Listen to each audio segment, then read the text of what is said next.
This is the story of Lin Xin, a poor guy who got dumped by his girlfriend just because he was broke. But everything changes when he gets a mysterious system that gives him $1,000 billion. Now he's ready to take revenge on the gold digger who humiliated him. And with that money, he builds a dream harem he never even imagined. The story starts with our main character introducing himself. His name is Lin Xin, and today marks the first anniversary of his relationship with his girlfriend. He gives her a beautiful bouquet of flowers and tells her that he really likes her. Then he asks where they should go to celebrate.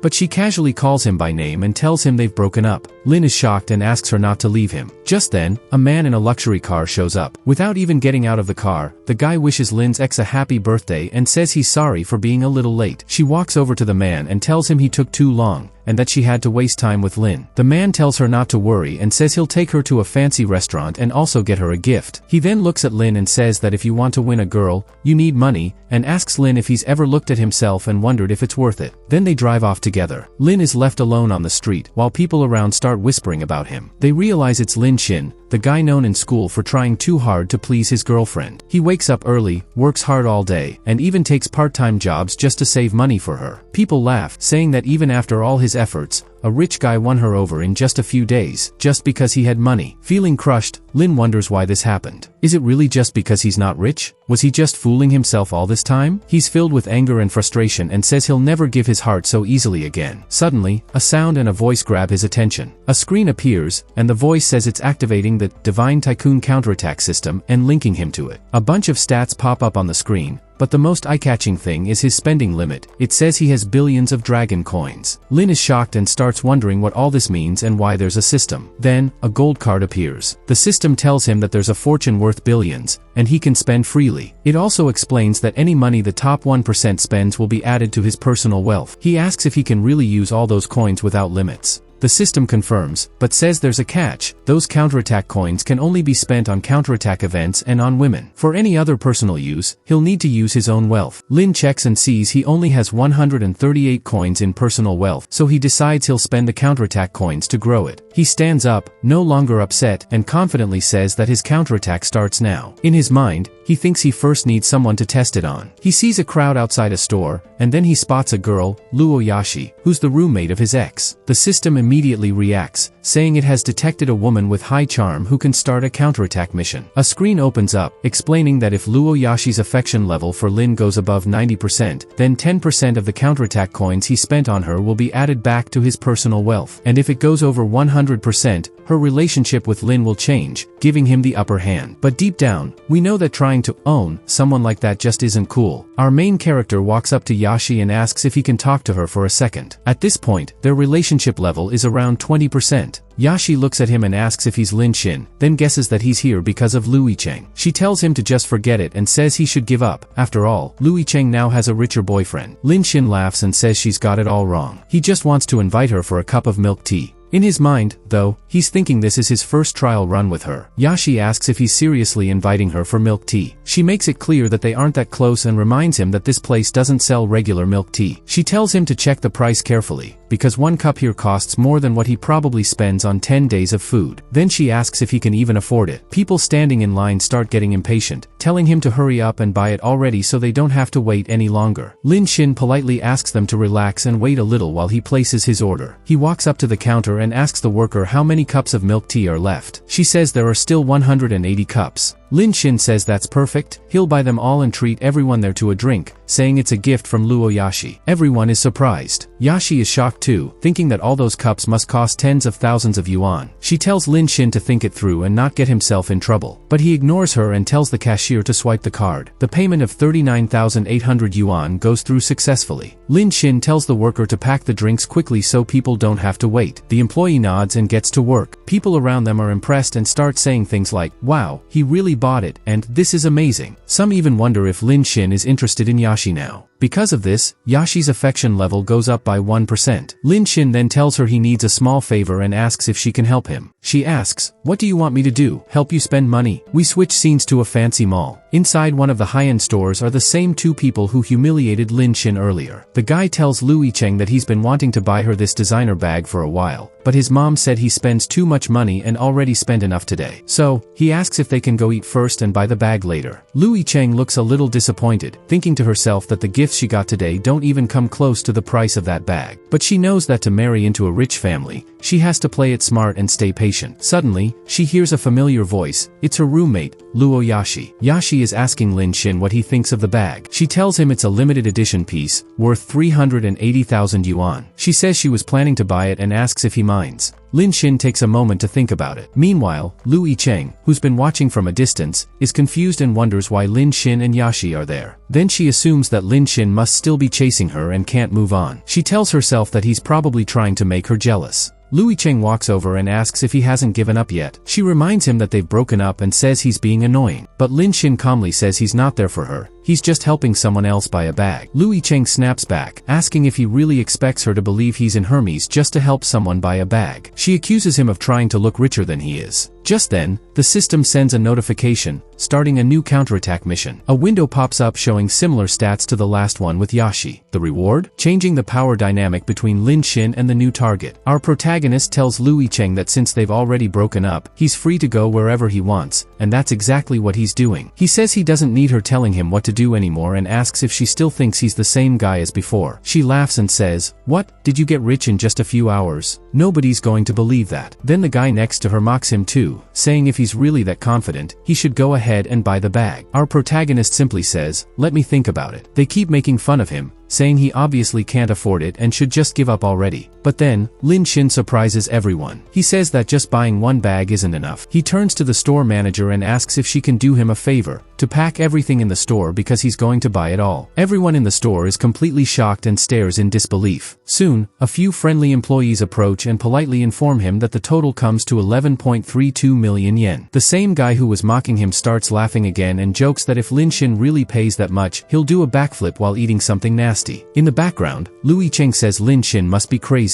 But against all expectations, Lin Xin swipes his gold card, and it actually goes through. He completed the full purchase of 11.32 million yen. The employees thank him warmly. With full confidence, Lin Xin tells the guy, "Wow, I didn't know you had such a special talent. I guess today's a great day to open your eyes to the real world." Everyone is left speechless, especially the guy who was mocking him. Luo Yashi's affection level towards Lin Xin jumps up by 42%. She runs over to him, calling him dear, and says he's amazing, unlike certain people who act sweet in public but don't actually care enough to spend on their girlfriends from the heart. Surprisingly, even Lu Yicheng's affection level goes up by 1%, which makes Lin Xin a little confused. He wonders why her feelings increased even though he didn't pay her any attention. The angry guy demands to know where Lin Xin got all that money. Lu Yicheng quickly turns to him, clearly hoping he'll do something impressive too, but he backs off. He says they shouldn't stoop to that level, only people who just got rich like to show off and act flashy. Real wealthy people like him, he claims, stay low-key. But just then, someone unexpected walks in, the guy's sugar mommy. She storms in and yells his name. He tries to ask what she's doing there, but she slaps him and calls him a disgrace, saying she bought him clothes, shoes, a watch, even lent him her car, and he still cheated on her? The guy falls to his knees and begs for forgiveness, saying it was the other girl who tempted him, and that she's the only one he really cares about. Lu Yicheng is totally confused by everything going on. People start stepping back, not wanting to get involved. The sugar mommy tells the guy that if what he's saying is true, she'll give him one chance. If he slaps the other girl, she'll forgive him. The other girl can't believe what she's hearing, but then the slap actually happens. Turns out the necklace around the girl's neck was also from the sugar mommy. Feeling humiliated, the girl desperately tries to run toward Lin Xin and hug him, but he turns away coldly. She calls out his name, but he ignores her and just walks away. Then she runs off in embarrassment. Even Lin Xin is surprised to see that her affection level toward him has somehow increased by 1%. He quietly wonders why that happened when he didn't even show her any kindness. Luo Yashi walks up and says she didn't expect Mr. Wang to be like that, and that she kind of feels bad for Lu Yicheng. He looks really bad. Meanwhile, our main character just smiles and says that a materialistic girl doesn't deserve any sympathy, and he's not going to waste time worrying about her. Then he asks what else they should go see. In her thoughts, Luo Yashi says it looks like Lu Yicheng has no chance now. She tells our protagonist that he treats her too well and she doesn't even know how to thank him. He jokingly says she can thank him with her body. That makes her roll her eyes and say he's being annoying, calling him a little devil. Her favorability towards him goes up by 10%, now sitting at 62%. She says that just receiving things without giving anything back feels impolite, so she wants to treat him to something too. He's surprised and asks if she's really going to spend money on him. She takes him into a clothing store and walks him into the fitting room to help him pick out clothes.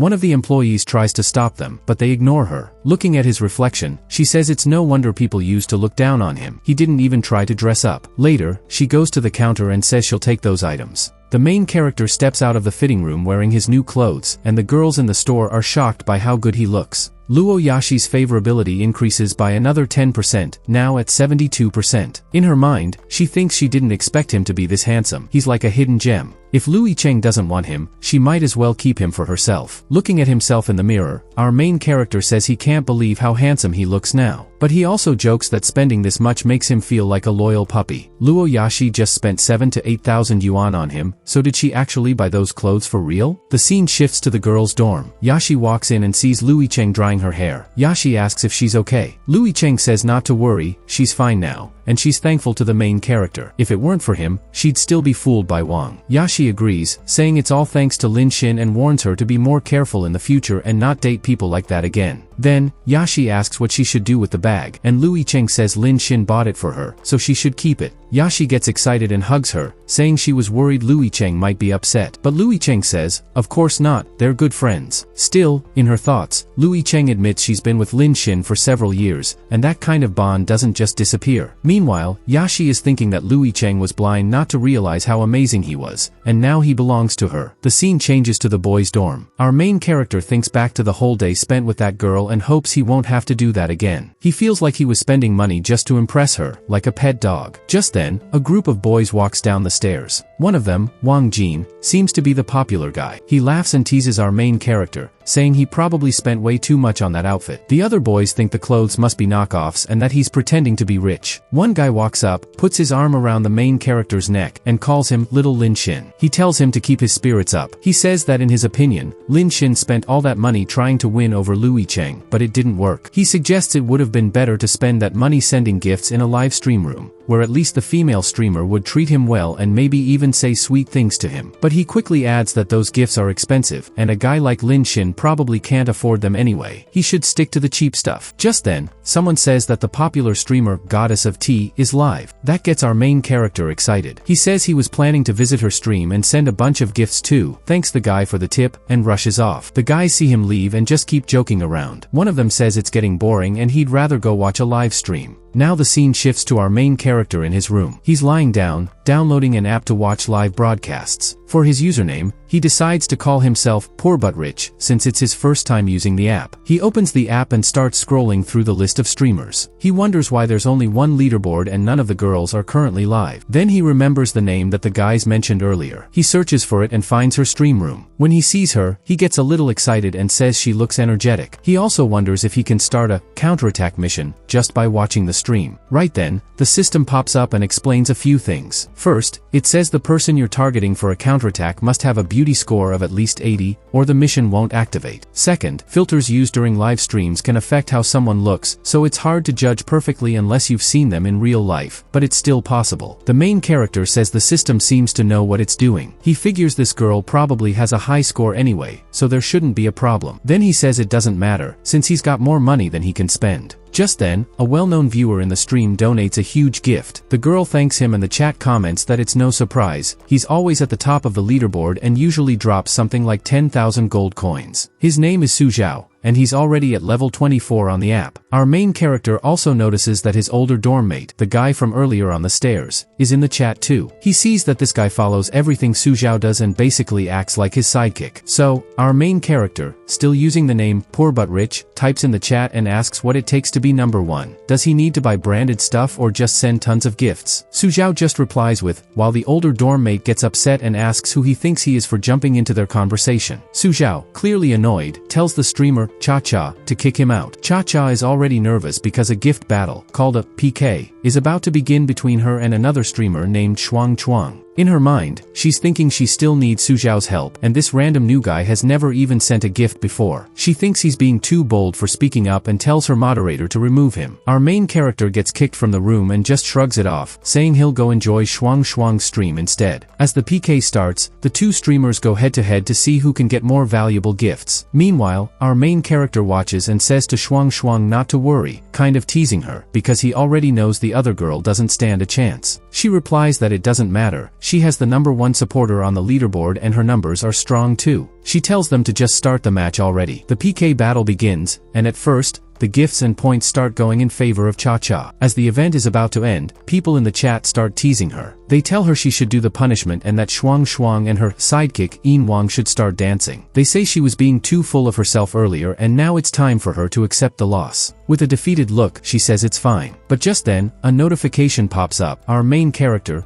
using the name Poor But Rich, sends a gift to Shuang Shuang. It's the golden dragon, the most expensive gift worth 15,000 gold coins. Su Zhao is shocked and asks, "Who is that?" Everyone in the chat sees the golden dragon appear on screen. Shuang Shuang thanks Poor But Rich for the amazing gift. Cha-Cha stands up, wondering if this is the same guy they kicked out earlier. Our main character laughs and says he finally found the most expensive gift in the whole app. He's surprised the system's gold card even lets him top up money remotely. Now the money's loaded, and he's ready to show off. He sends the golden dragon gift again, and again, 5 times, then 10, then 20 times. Poor But Rich keeps sending the golden dragon gift, leaving Cha-Cha frustrated and Shuang Shuang super happy. The PK scores start to flip. Jean Xin, one of the watchers, jumps up and says he totally forgot. Using the golden dragon right now isn't even the best timing. He says it's better to use it during the castle stage when the points are doubled. Su Zhao starts remembering that this same guy got kicked out because of him. Now it's too late. People in the chat say Su Zhao wasted his life savings, or even his parents' money, and call him an amateur. But Poor But Rich doesn't stop. He sends 120 golden dragons, then 240, then 320. Everyone starts getting nervous. The golden dragon gifts just keep coming in. He keeps going until he's sent a total of 1,600 golden dragons. Su Zhao is shaking and asks if he's finally done. He says he's been supporting Cha-Cha for a whole year and has only spent about 3 million coins in total, but this guy is on another level. Cha-Cha is speechless. In her stream setup, she says those 1,600 golden dragons are worth 24 million Chinese coins. Shuang Shuang happily thanks Poor But Rich again and again, saying, "I love you," to him in excitement. She leaves her chat, laughing. People start saying this is the same guy they kicked out earlier, and now, they must seriously regret it. Shuang Shuang looks at Cha-Cha and says, "Why are you still sitting there? You should get up and do your punishment." She tells her exactly how to dance. With no choice left, Cha-Cha accepts the loss, starts dancing, and apologizes to Poor But Rich. She says sorry for kicking him out and admits she was wrong. The chat goes wild, cheering for our main character. They start calling him a legend. Cha-Cha regrets it all and says if it weren't for Su Zhao, those 1,600 golden dragons could have been hers. Meanwhile, our main character earns everyone's respect and becomes the #1 supporter. Su Zhao quietly leaves the room. Shuang Shuang celebrates her win and thanks Poor But Rich once again, saying, "Thanks for helping me win this match." After the event ends, our main character starts getting messages. One is from a guy in his building who apologizes and asks if they can be friends again. Another message is from Shuang Shuang, who doesn't know how to thank him, so she shares her phone number. Then, a message comes in from a maid who also apologizes. She says she checked his profile and saw that he lives in Yan'an City. What a coincidence, because she has a photo shoot there tomorrow. She asks if he'd like to join her for dinner. She says losing the PK match wasn't a big deal and that she's way more attractive than Shuang Shuang. Now that she knows he's got money, everything will work out. Our main character says that's perfect. He was just worried about not having anything to do and not enough cash back. He says it's like falling asleep and finding a pillow. The maid replies saying she knew he'd say yes, blows a kiss to the phone, and says she's excited to see him the day after tomorrow. The next day in the boys' dorm, our main character wakes up and stretches, saying he hasn't slept well. Just then, he gets a message. One of his roommates invites him to have breakfast together, but he turns them down, saying a girl is bringing him breakfast. His roommates are shocked and gather around, saying he's talking nonsense so early in the morning. They think he's lost it after that big rejection, and say it can't be a different girl. He's been chasing the same one for 3 years. One of them suggests they all go out for a drink tonight to help him feel better. Meanwhile, in the girls' dorm area, a bunch of guys are lined up to deliver lunch. Some say they want to give it to Lu Yicheng, others to Luo Yashi. They talk for a bit, wondering if the others haven't seen the girl's social media. Lu Yicheng is single now, so she might be feeling down, and Luo Yashi posted that the person she was looking for was actually always right behind her. While they're chatting, a guy walks up laughing and teasing them. He says, "What's the difference between you guys and someone who just follows others around?" He points at Lin Xin, our main character, and says chasing someone for 3 years gets you nowhere. The teasing continues as they mock one guy, asking if he brought breakfast for Luo Yashi too. He brags that he actually brought a fancy meal that cost 600 yuan. Everyone is shocked since that's a lot of money for just lunch. He says if you want to impress a girl, you need to spend big, a few dozen yuan won't do it. He promises he'll win her over in a week. When they see the girls coming downstairs, everyone rushes to give them their lunch boxes, showering them with compliments. Luo Yashi takes the lunch from the flashy guy without showing much emotion. The other guys are amazed. She accepted it just like they expected from someone at her level. Then Wang Jin, also known as Liking Dog, notices our main character and his friends. He calls out and jokes, asking if he's also here to give lunch to Louis Cheng, even though she already left yesterday. He teases him about chasing her for 3 years. His friends start getting annoyed. But Louis Cheng already ordered food, so it looks like today isn't going to work out. He asks him to leave and maybe try again tomorrow. Just then, Luo Yashi runs up to our main character and asks if he's had breakfast yet. He says no and reminds her that she messaged him earlier, saying she wanted to treat him to breakfast. In the background, his friends are surprised, realizing that what Lin Xin said earlier actually turned out to be true. They joke that Luo Yashi's current boyfriend is really not looking great right now. Louis Cheng gets annoyed seeing Luo Yashi's actions. At the same time, the food Louis Cheng ordered is delivered. Luo Yashi's favorability score goes up by 7%. She brings the food to our main character and explains the dish to him,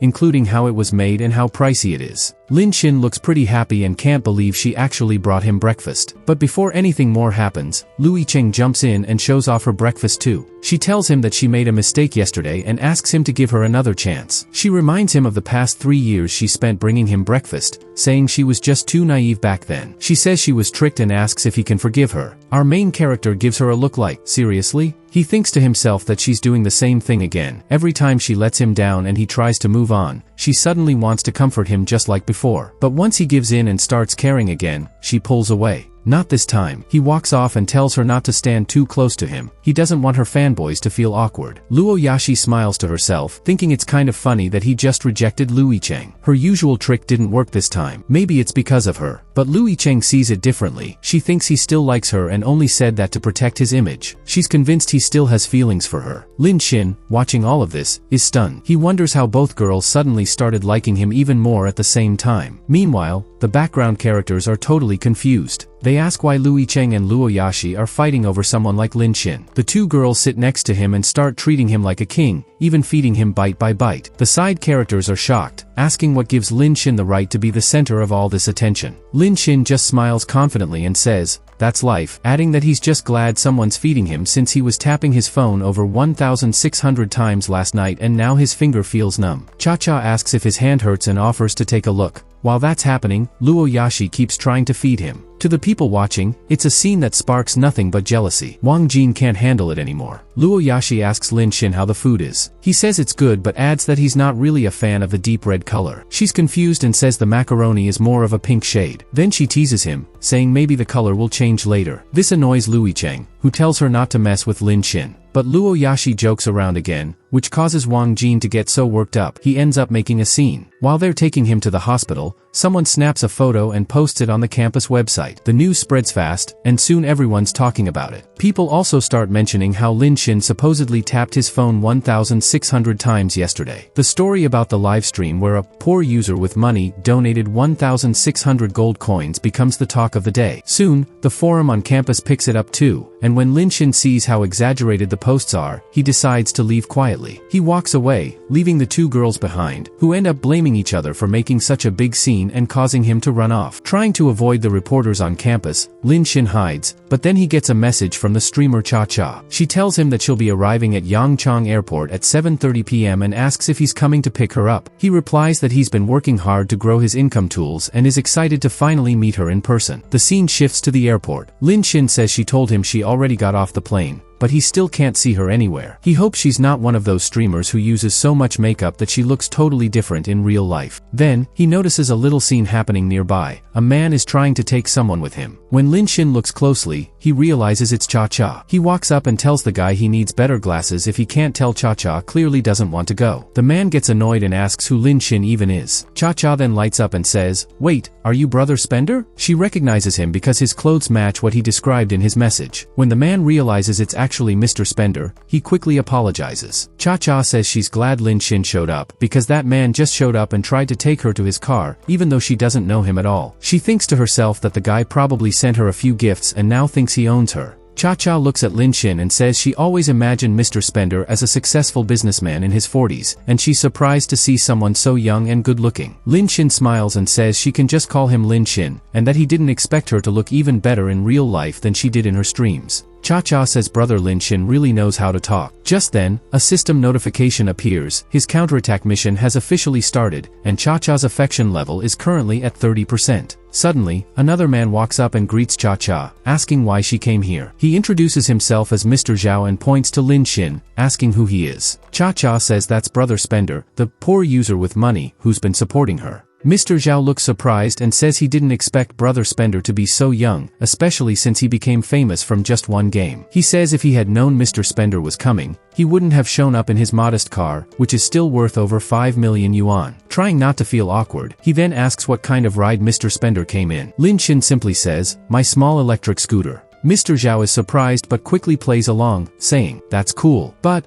where are you planning to put the scooter? Should we strap it to the roof?" The guy thinks to himself, this dude looks just a little over 20, and he's wearing clothes that probably cost just a few dozen yuan. If he's really Mr. Spender, the one who spent over 20 million on gifts, then he sure knows how to keep a low profile. He asks him if this is what people call the greatness of simplicity. He also jokes that Cha-Cha probably wouldn't mind riding the little electric scooter, but with all her luggage, it would make more sense to take his car. Then he asks what Mr. Spender, Lin Xin, thinks. Lin Xin agrees, saying Mr. Zhao has a point. Cha-Cha starts wondering to herself, is this really Mr. Spender? They all arrive at the venue, and when Cha-Cha enters, she greets everyone. A group of guys sitting at a table says, so the main guest is finally here. She then points to our protagonist and introduces him as Mr. Spender. Everyone is shocked and starts talking about how young he is. Lin Xin realizes now why Mr. Zhao said he wanted to treat him to dinner. It wasn't just an apology, it was also a way to introduce him to some of Cha-Cha's major gift senders. Basically, this dinner is with the VIP fans from her stream. No wonder she's so famous on the Boy Alive app. Someone at the dinner brings up that Mr. Zhao said Mr. Spender showed up on a little electric scooter to pick up Cha-Cha. One person laughs and says, "No way, that can't be true." They all laugh, saying maybe he was just joking with Cha-Cha. After all, how could someone who spent over 20 million on gifts not have money for a car? Then one of them looks serious and says, if that money really came from Mr. Spender's own pocket, then he must be worth at least $1 billion. He says he knows many wealthy people in Yancheng City, but no one rich has the last name Lin. Others start doubting, saying maybe he's just pretending and tricking them. Someone even says he had to carry their stuff and asks Cha-Cha if she's ever seen a photo of Mr. Spender before. Hearing all this, Cha-Cha's mood drops. Her affection level for Lin Xin drops by 10%. She thinks back and remembers that when they were on the way here, she did check his phone and he seemed pretty poor. She starts wondering if he's trying to get back at her somehow. But then she brushes it off, thinking, it doesn't matter. All guys are just ATMs anyway. As long as they have money to spend, it's fine. Lin Xin tries to defend himself. He says, thanks for being concerned about her, then asks, isn't the Lin family one of the top 3 richest families in Shanghai? He then turns to Lin Xin and asks if he's a young master from the Shanghai Lin family. Our protagonist realizes the guy is pretending to support him but is really trying to confirm his identity. He replies, I don't know them, but I'm sure they don't have more money than me. Everyone laughs and calls him arrogant. Someone jokes, did you win the lottery or something? First you spend it on streamers, and now you're pretending to date Cha-Cha? No car, no background. You're just trying to ride the fame. Link smiles and says, yeah, I don't have a car. Then he puts his hand on someone's shoulder and gently pulls Cha-Cha closer. He casually asks her, what kind of car do you like? I'll buy it for you right now. One of the guys gets upset and stands up, asking, what do you think you're doing? That's not how it works. You can't just ask someone what car they want like you're buying vegetables at a market. Stop pretending to be rich. Cha-Cha's mood drops by 15%. He asks her if she's serious and thanks her for liking Ferraris, especially the Ferrari FA60. He tells her that if he gives her that car, he'll expect a gift of the same value in return. Our protagonist comments that it's impressive how friendly and gentle she is acting now, but since her favorability went down, her acting skills are pretty good. Then he leaves and tells her she'll get the car. Time passes, and it starts getting dark. About half an hour later, people are talking about how the guy named Lu really made a fool of himself and was just clowning around.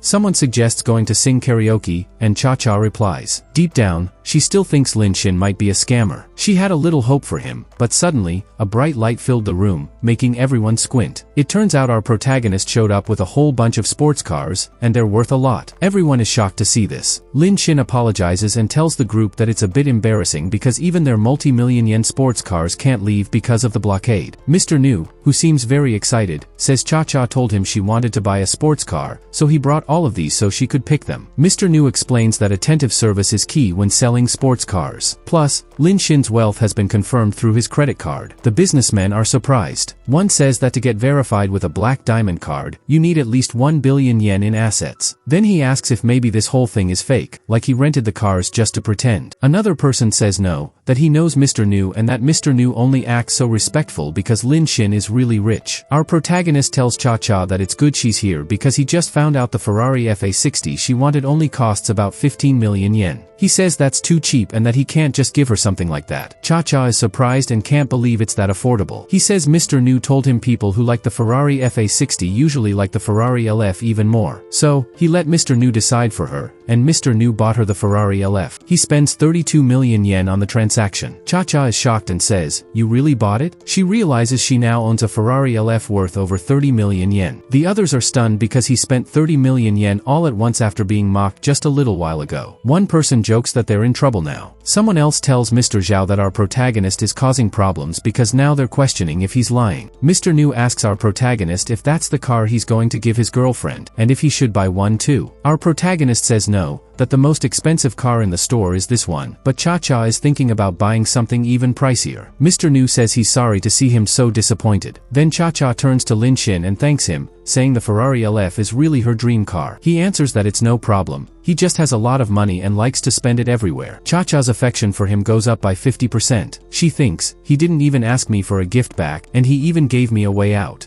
Then the group of businessmen approaches Mr. Spender and says it was all a misunderstanding on their part. They apologize a lot, saying they didn't mean to doubt him and asking for forgiveness for their ignorance. They've heard he wants to buy the most expensive car, that he owns the biggest car dealership in the city, and that if he stops by, they'll give him a big discount as a way to say sorry. Before he can reply, a maid interrupts and tells Lin Xin she wants to test drive the car and asks if he can come with her. He asks why she doesn't just test it herself. She leans close and says she already thought about it, and that she needs to give him a gift of equal value. But since her gift is too expensive, she can't pay all at once. If it's okay to pay in installments, the first payment should happen somewhere private. He blushes and thinks she's really clever, like a popular streamer who knows how to keep things interesting, and that she's got his curiosity. She calls him a sly guy and starts the car. On the way, she asks if he can sign the bracelet on her leg. Without asking why, he's about to sign, but when he lifts her skirt, he sees something written there. "I apologize, Brother Spender." She says it's to keep track of the payments. Each partial payment will be recorded. She asks if he's okay with that. He stammers a little but says it's pretty good. They keep driving, and the scene changes to a view of a hotel falling from a distance. Then it switches to Cha-Cha streaming, greeting everyone. She says she arrived in the city of Yangxiang and didn't expect Mr. Spender to give her a car. She says she never imagined it and feels really touched. In the chat, people are surprised, saying that a Ferrari looks like it costs 2 million. Someone corrects them, saying it's a Ferrari LF and costs at least 30 million. They say Mr. Guan must be trying to impress Cha-Cha, and some think she deserves more than a few million, maybe even 100 million. Next to her is the guy who questioned our protagonist earlier. He tells Lin Xin he wants to explain something. In Yangxiang City, there's a group of wealthy people, all the richest second-generation heirs,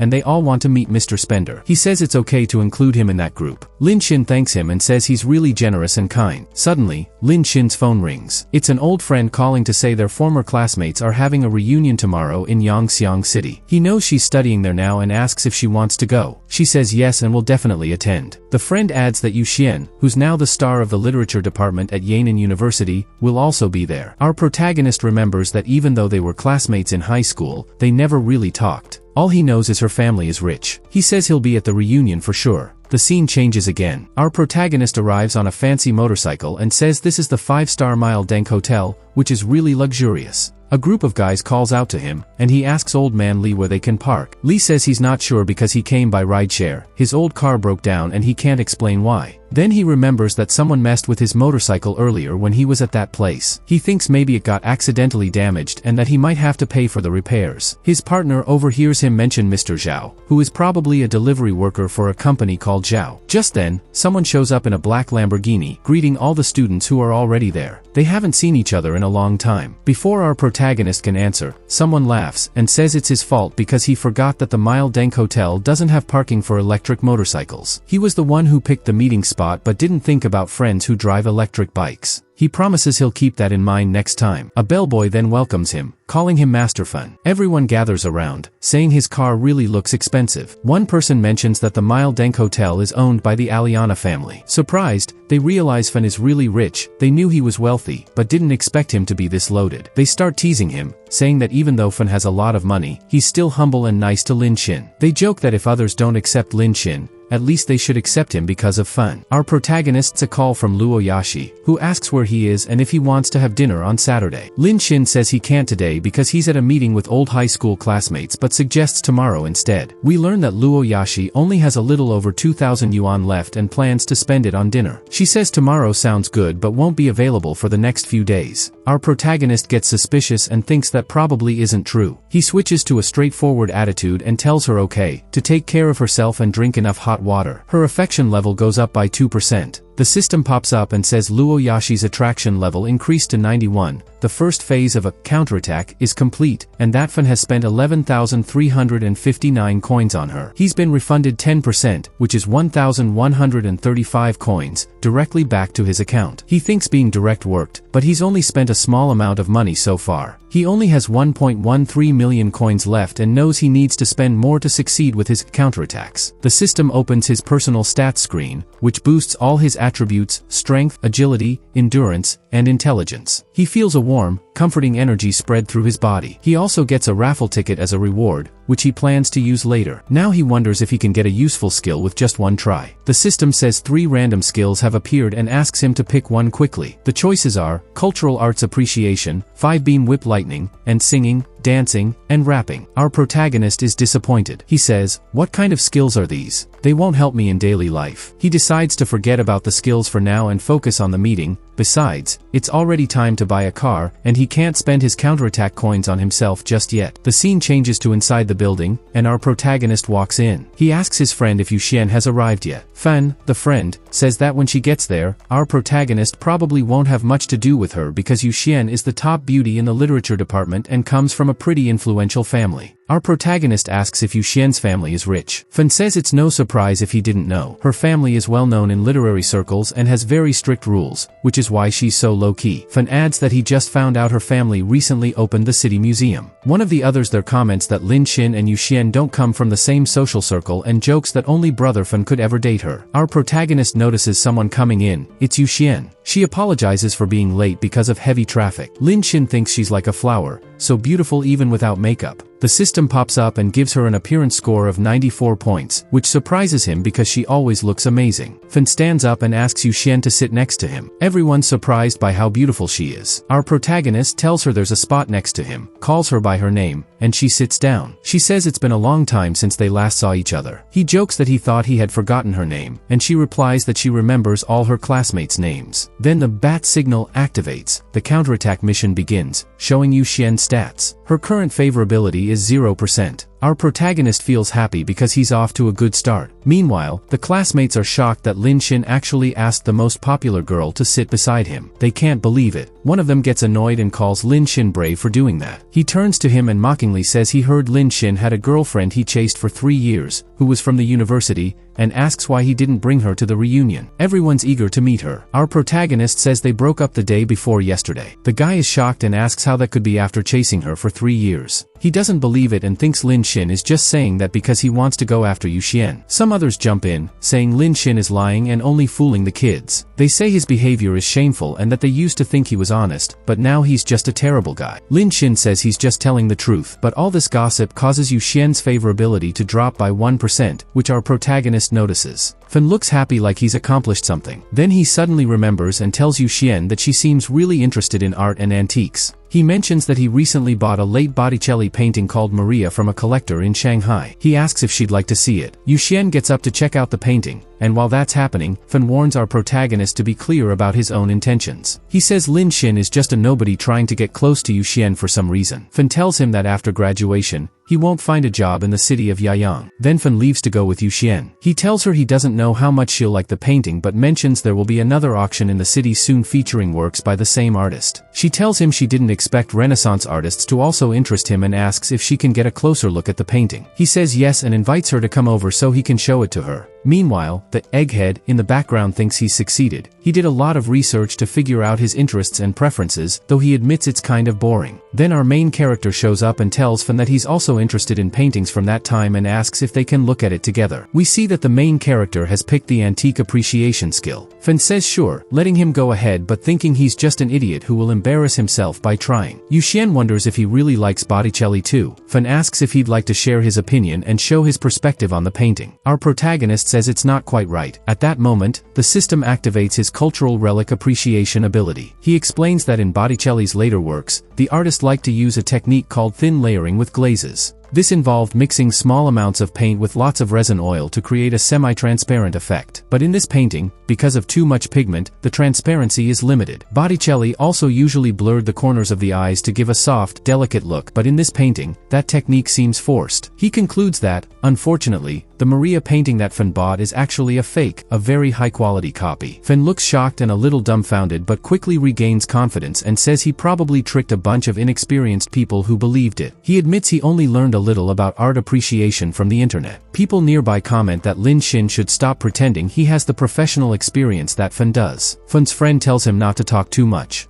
Then Yuxian comes over with our protagonist and asks if he really studied Botticelli's paintings. She agrees with Lin Xin, it's definitely a high-quality imitation. Everyone is surprised because they didn't expect him to know so much about art. She asks our protagonist how he got professional knowledge about art. He says that since he was a kid, he's been bothered by how other countries took so many cultural treasures from his own country, so he studied art appreciation a lot. His goal is to buy back all those cultural relics and return them home as soon as possible. Fan laughs at him, saying he almost fooled him, and that he thinks those cultural treasures can just be bought back with money. Our protagonist answers that when you have enough money, there's nothing you can't buy. The whole group laughs at him, saying he just said something silly, like an elementary school kid. Yuxian says she also had unrealistic dreams as a child, which raises her favorability by 5%. Our protagonist says the word dream sounds too far off. This is more like a goal he's determined to achieve. Fan gets angry when he notices Yuxian sitting back down next to Lin Xin. He can't believe Lin Xin dares to show off and compete with him for her attention. Fan thinks he should put Lin Xin in his place to show the difference between them and warns him that he doesn't know what's coming. Then it looks like it's time to eat, and the table is filled with a lot of expensive and delicious dishes. When they see the food, someone says, "Wow, this is for people who have never had high-quality dishes before." Another person asks why their dishes look different. Fan's egghead says it's because they don't get to choose. The chef decides what to serve. He used to work at a 3-star restaurant and cooks based on his mood. He jokes that luckily Lin Xin got a really ugly dish. When they see Lin Xin's dish all messed up, he asks why he got a steamed bun. Someone else says it's probably just how it looks, and the flavor is likely amazing. Chefs do things like that these days. But inside, our main character thinks it's just a regular steamed bun and isn't surprised at all. He already knew Fan would cause some trouble. The egghead asks Fan if the buns taste good. Fan says if they don't suit his taste, the chef can make another one, but it might take an hour or two because the chef is very particular about his craft. A girl says it's amazing to wait 2 hours for such special food. Kang tells her they can't go to karaoke on an empty stomach, and this excites him. He notices Lin Xin talking to her. She's laughing and chatting with Yuxian. Lin Xin starts telling her about ancient paintings, which raises her favorability by 2%. She says she feels his knowledge is as good as his teacher's and that she might invite him to appreciate art together sometime. Fan can't believe what he's seeing. Then the main character's phone rings. It's Mr. Che. Apparently, someone has already invited him to join a group called the Millionaire Princesses of the Yangyang River. The main character remembers Mr. Che said last night he'd invite him to join the rich second-generation group from Yenzan. Everyone around gets surprised. Now Spender joins and asks if it's the real deal. Mr. Che says it definitely is. Last night, Mr. Spender gave Cha-Cha a super sports car worth 30 million. The main character thinks it's appropriate to give a welcome gift when you're new, but he can't use gold coins in the game counterattack on a man, so he decides to pick a girl with a decent look who's also rich. He chooses a poor but wealthy girl and transfers 18.88 million to Lovely Smile. The main character posts in the chat that since he couldn't send a big red envelope through Quest Chat, he just transferred money to someone to invite her to tea. Lovely Smile thanks Mr. Spender. Another person says that's half of what he can spend in a year. Someone else says he was wrong to question Mr. Spender because Mr. Spender is super generous and asks where he is now. The answer is Midden. Then everyone starts saying they're close by and heading there. It turns out Fan's egghead was in that group too. He messages Mr. Spender calling him a fake billionaire. The young master of Midden says today he'll cover all of Mr. Spender's expenses there and tells Mr. Spender to ask for whatever he wants, and he'll get it. Our main character wonders how he can accept such a generous offer. Inside, he thinks maybe it's just a coincidence, but he doesn't really believe it is. Mr. Fan messages Mr. Kong, telling him not to worry, it's just a coincidence. He adds that Mr. Kong is a very hospitable person, even if he doesn't have many other qualities. Then Fan's egghead looks at Lin Shin, who's already finished eating, and thinks that now he knows an even more powerful tycoon and has made more connections. He imagines that once the tycoon group arrives, he can casually complain about Lin Shin a few times. In his head, he pictures a scene where Mr. Guan asks him why he seems upset, and he says it's nothing, just that he had an unpleasant encounter with a high school classmate who dared to look down on him. In this imaginary scene,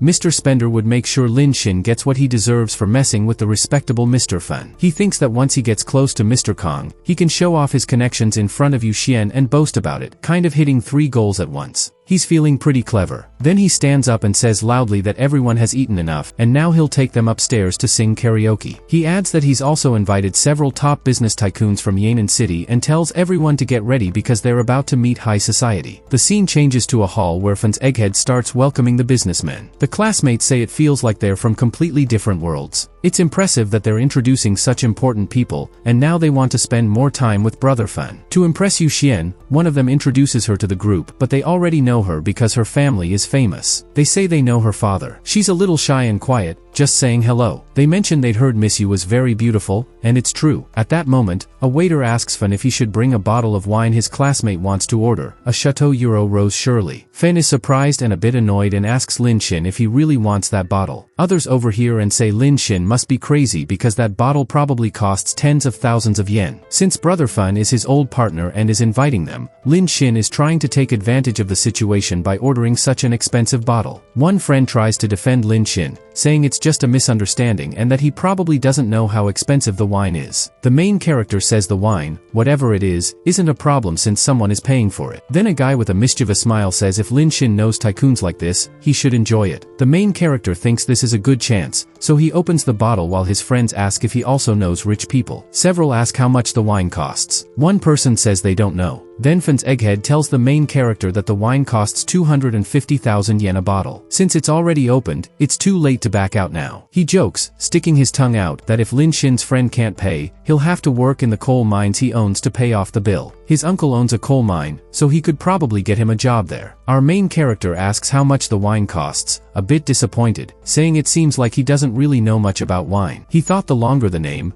the more expensive it would be. Fan's egghead jokes that when he was acting cool earlier, he really looked the part, but hopes that when it's time to pay, he doesn't look too messy. Then he walks to the center of the room and asks if everyone is here. Someone says Mr. Spender said he'd be in the den. He asks why Mr. Spender hasn't arrived yet. One of the tycoons raises his glass and says Mr. Spender told the group he's in the Golden Hall. Fan's egghead is surprised and wonders if Mr. Spender is actually here already. Just then, the door opens and Mr. Che walks in, saying it looks like everyone is here and that he's the last one. Fan says Mr. Che has arrived, and now only Mr. Spender is missing. He goes over to greet him, but Mr. Che quickly heads towards someone else, leaving Fan's egghead feeling a bit lost. Mr. Che then comes up to our main character and greets him, telling him to shake hands. He says it seems like he's been here a while and that he made Mr. Spender wait, so he deserves a punishment. Everyone is confused, wondering why Mr. Che is calling him Mr. Spender. Then the excitement builds because he's actually calling him Mr. Kong. That means Lin Shin is Mr. Spender. Yu Xian looks confused because she doesn't understand what's going on. Fan's egghead has a shocked look, but our main character confidently confirms that yes, it's him. The whole group of tycoons comes over to greet him, saying Mr. Spender is young but very talented and also handsome. Someone asks if Mr. Spender has a girlfriend and says he should introduce her to his sister. Another says he wants to be like Mr. Spender too. The friends wonder if Lin Shin is really that rich. The tycoons flatter him, but Fan's egghead interrupts, saying it can't be true and that he doesn't know what trick Lin Shin used because his parents are just workers. He insists Lin Shin definitely can't be Mr. Spender. Suddenly, Mr. Che shouts at him, telling Fan's egghead to shut his mouth. He says he's the least important in the group, with the lowest education and skills. He adds that all he does every month is spend his parents' billions and that none of his businesses have been successful. He's lost money on all his shares and hasn't made a single cent. It's embarrassing for the whole group. Fan's egghead looks helpless and starts begging them not to remove him from the group. Then our main character steps in to save him,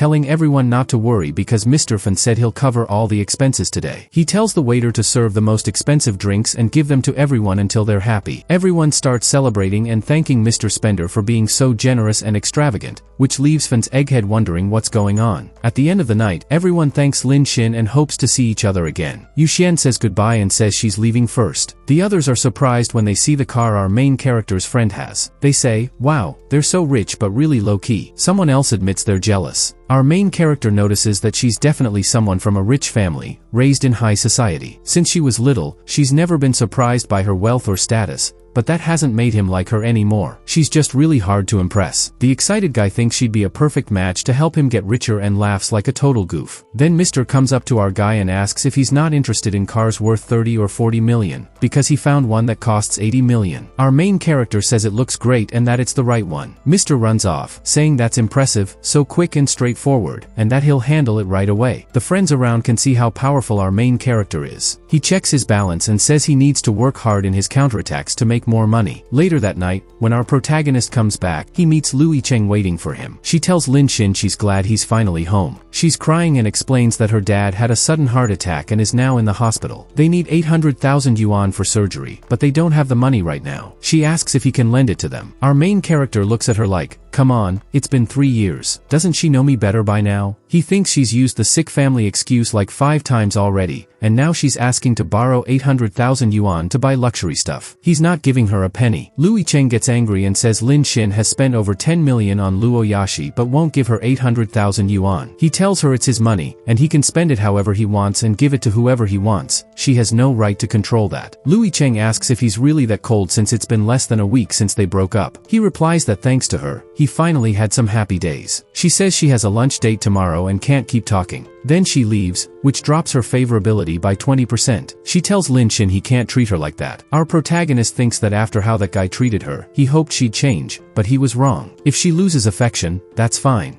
He's not planning to spend more money on her. The next day, it's a sunny morning on campus. Our main character thinks Luoyashi sent him a location and invited him to eat there. He wonders if she's really inviting him because he won't let any woman get in the way of his goal to get richer. While checking his phone, he gets a notification that streamer Cha-Cha is live. He also sees info about custom exclusive gifts for clients. In the chat, someone says, the king is back. Level 26 king is back. Poor but with money. He joins the stream, and Cha-Cha notices, saying, Brother Spender is here. Everyone welcomes Mr. Spender. She asks if he wants her to dance and what style he'd like. Someone else in the chat asks what dance he wants to see. Another tells him not to get his hopes up and jokes that maybe he can give the streamer a super sports car like Mr. Spender. Then, poor but with money gifts the streamer the God of Wealth item, which is an exclusive gift made by him. The God of Wealth costs 880,000 yuan each. Everyone is shocked at how much our protagonist is spending. Cha-Cha is speechless but thanks Mr. Spender right away. Then our protagonist starts donating the same gift 5 times, then 10, then 20 times. Cha-Cha can't believe her eyes as he increases it to 50, 100, and 200 times. He keeps going until he donates the God of Wealth 341 times, which makes Cha-Cha shake with surprise. She thinks 341 gods of wealth are worth about 300 million yuan. Her favorability toward him goes up by 20%, and she gets really excited, telling him to say what he wants, and she'll do it one by one. But just then, the chat show Poor But With Money has left the stream, leaving Cha-Cha really confused. Meanwhile, our main character thinks that by spending 300 million, he'll get a 30 million bonus back, which sounds pretty exciting. Cha-Cha blushes and thinks, he just gave me a sports car, and now he spent over 300 million on me. I don't really get it. She figures the car was to show off and embarrass some people, but right now, no one can compete with him when it comes to gifts. She wonders why he's spending so much money on her. She thinks maybe it's because he's fallen for her, and if it's him, nothing could stop it. But then she shakes herself and thinks, I need to stay focused. Men can't be trusted. He's just my ATM. I'll never fall for him. Still, she blushes while calling Lin Xin on her phone. Meanwhile, our guy keeps walking down the street, thinking he's almost at the exit and considers calling for a ride. Nearby, there's a commotion. Someone shouts, asking if the person thinks he can't recognize her just because she's wearing a mask. It turns out to be Lui Cheng, who's surrounded by 3 guys. They're bothering her and asking where she thinks she's going. She notices our protagonist nearby, but he just turns and walks away. Lu Yicheng thinks, Lin Xin's not going to help me again. She tells the guys she doesn't have money right now and asks for 3 more days. They say, 3 more days? What if you just waste that too? If you think you can fool us again, she says she'll try to borrow money. One guy asks if she didn't say yesterday that her boyfriend was going to lend her money, so where is he now? She answers that she broke his heart. He laughs and says she can't ask for borrowed money like that, and if her boyfriend won't lend her money, then he's a terrible guy. They ask if she wants to call him, and she says no. They tell her to stop talking nonsense and start pushing her around. One asks angrily, where is that guy taking you? Then sarcastically, where else? Is he going to make you pay back the money you owe? She screams no and tries to call for help, but they cover her mouth. People nearby just ignore it and run away. They take her and rough her up, laughing meanly, saying no one they've caught has dared to stand up to them. She cries, thinking about Lin Xin, but says she doesn't blame him. After everything, she thinks it's her own fault, that if she wasn't so materialistic and vain, they wouldn't be in this mess. She regrets it a lot and apologizes to Lin Xin. Just as the white van is about to leave, Mom Egg, who's driving, gets a big punch. He asks, who the heck do you think you are?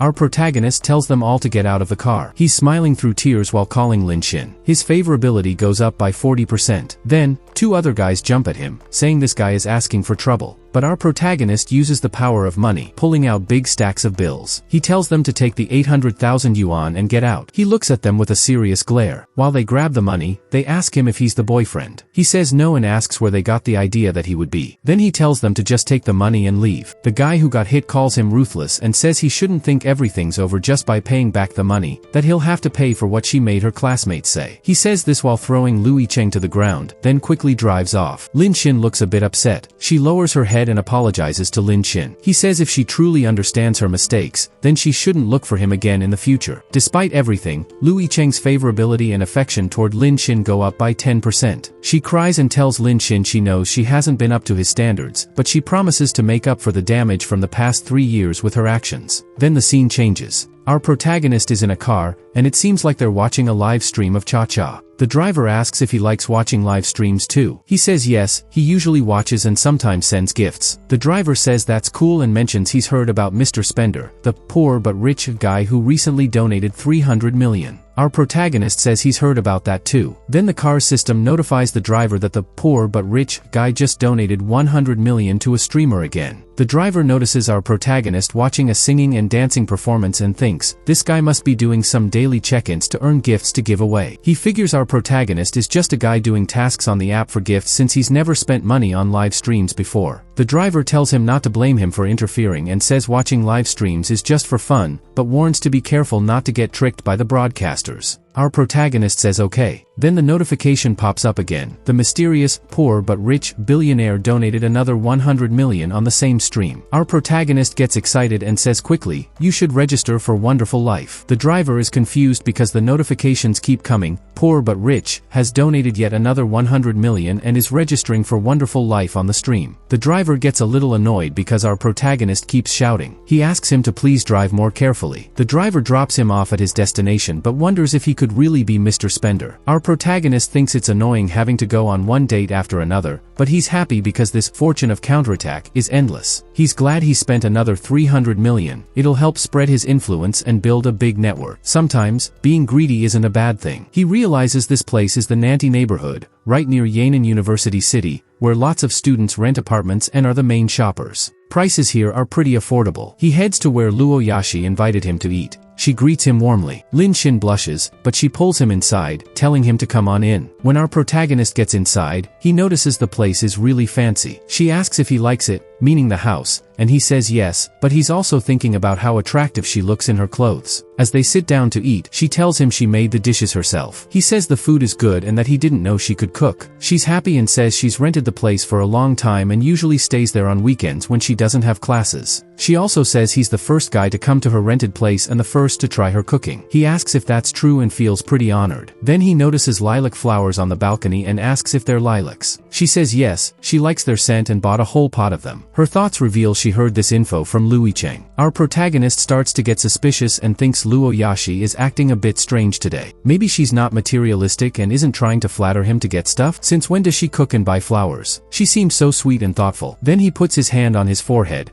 asking if he's okay or if he has a fever. She takes her hand away and tells him he's someone who really lacks security. She explains that her parents divorced when she was little, and she's always felt like the world and the people around her changed too fast for her to keep up. She says only money could give her a basic sense of security, but she never thought she'd find that feeling of safety with him. Our protagonist is surprised and doesn't know why she's saying all this. She tells him she's been chasing Louis Cheng for the last 3 years, which shows she's loyal. She's also spent a lot of money on him but never asked for anything in return. She's totally different from those guys with hidden motives. She warns him not to trust himself too much. Even though she's had some relationships, she's always taken care of herself and protected herself. As she slowly leans in toward his lips, our protagonist interrupts, thinking he already knows Luo Yashi's feelings for him go way back. She's clearly falling for him, so it's no surprise he's changed. He was just thinking about his comeback mission and totally forgot about that part. Then he jokes that if she hugs him, he definitely won't say no, like a grown man afraid to lose. Even if he doesn't admit it, this guy can get flustered after acting so rough. He tells her he's sorry for squeezing her too hard. She says it's fine, he can do whatever he wants. Disclaimer: this is purely a fictional story, made for entertainment only. Don't be influenced to hurt anyone's emotions or don't do squeezing before marriage. If you still go ahead, it's completely your own responsibility. Which puts him in romantic mode. He says there are a lot of clothes in the way. She tells him he can take them off. Just then, someone yells outside, "Nana, I'm sorry, please don't go. I'm so mad at you." Our protagonist recognizes the voice. It's Sheng's. He looks out the balcony and sees his friend and roommate chasing after a girl. Sheng tells her not to leave, saying he really messed up. Then she slaps him hard on the face. He yells, asking why Sheng is screaming so loud. Sheng tells him to keep yelling until the whole university knows. The slap knocked his glasses off, so our protagonist picks them up and asks what's going on. He recognizes Sheng and asks Lin Xin about him. Lin Xin says he knows who Nana is. They've been dating for 6 months. But originally. Then he stops when he notices Luo Yashi is right there. Our protagonist tells him that Luo Yashi invited him to dinner to keep talking. Sheng says he gets it and starts explaining that Nana asked him to buy her expensive makeup today, and since he couldn't, she got mad. But before, she never acted like that. He doesn't know why she behaved this way now. Yashi joins the conversation and says that if he's Nana's boyfriend, she heard Nana has been dating some traveling guy recently. Everyone is surprised, but the guy with glasses says Nana would never betray him. Yashi makes a teasing face and says, believe it or not, it depends on him. She adds that their group of friends has never been wrong about these things. The stubborn guy insists that it's not true and says he can't believe it, that it's impossible. Our protagonist jumps in and says, okay, here's the plan. He tells the guy with glasses to call his girlfriend to buy her the cosmetics she wanted. Then he asks Luo Yashi to find out more about this traveling guy from her friends, telling Lin Xin that they're going to see what kind of person he really is. The scene changes to Fan, who looks pretty down. A girl next to him asks what's wrong. He says he's scared his life might change. He remembers how he was almost kicked out before, but luckily Lin Xin spoke up for him and helped him stay in the rich group. But now, when he talks in the group, nobody listens to him. If things keep going like this, he feels like he's heading for a big fall. It feels like hell. Suddenly, his phone rings. He sees that Mr. Spender sent a message that could change his life, a chance to get back on track. Our protagonist posted in the group asking if anyone could lend him a store nearby. Lots of people offered, but he chose Fan's store because it's close, called Waifus. The next day, Fan tells his partner he's going to meet Mr. Spender. She's surprised and says, "You're going to meet Mr. Spender in person?" But Fan thinks he's only taking her along so she can see Lin Xin. He says he has no other plans and won't ever have any inappropriate thoughts about her. When they get to the place, she asks where Mr. Spender is, and he points to our protagonist sitting at a small table eating. She's shocked because she can't believe that he's Mr. Spender. Fan's partner says he's very handsome and, even though the place is simple, he really stands out like a firefly in the dark. Fan comes over and tells our protagonist, "You could spend billions, but here you are having breakfast in a modest spot. How can you say that's something special?" Our protagonist, Lin Xin, tells them he just got there. He says this place's food is cheap and delicious, and he highly recommends it. The scene changes to Jinju Square, where our protagonist's friend says he's following Lin Xin's plan. First, bring Nana to the door, then wait and see what happens next. If they really are a couple, they'll meet up, and they were right. His girlfriend ends up in a relationship with some old dude.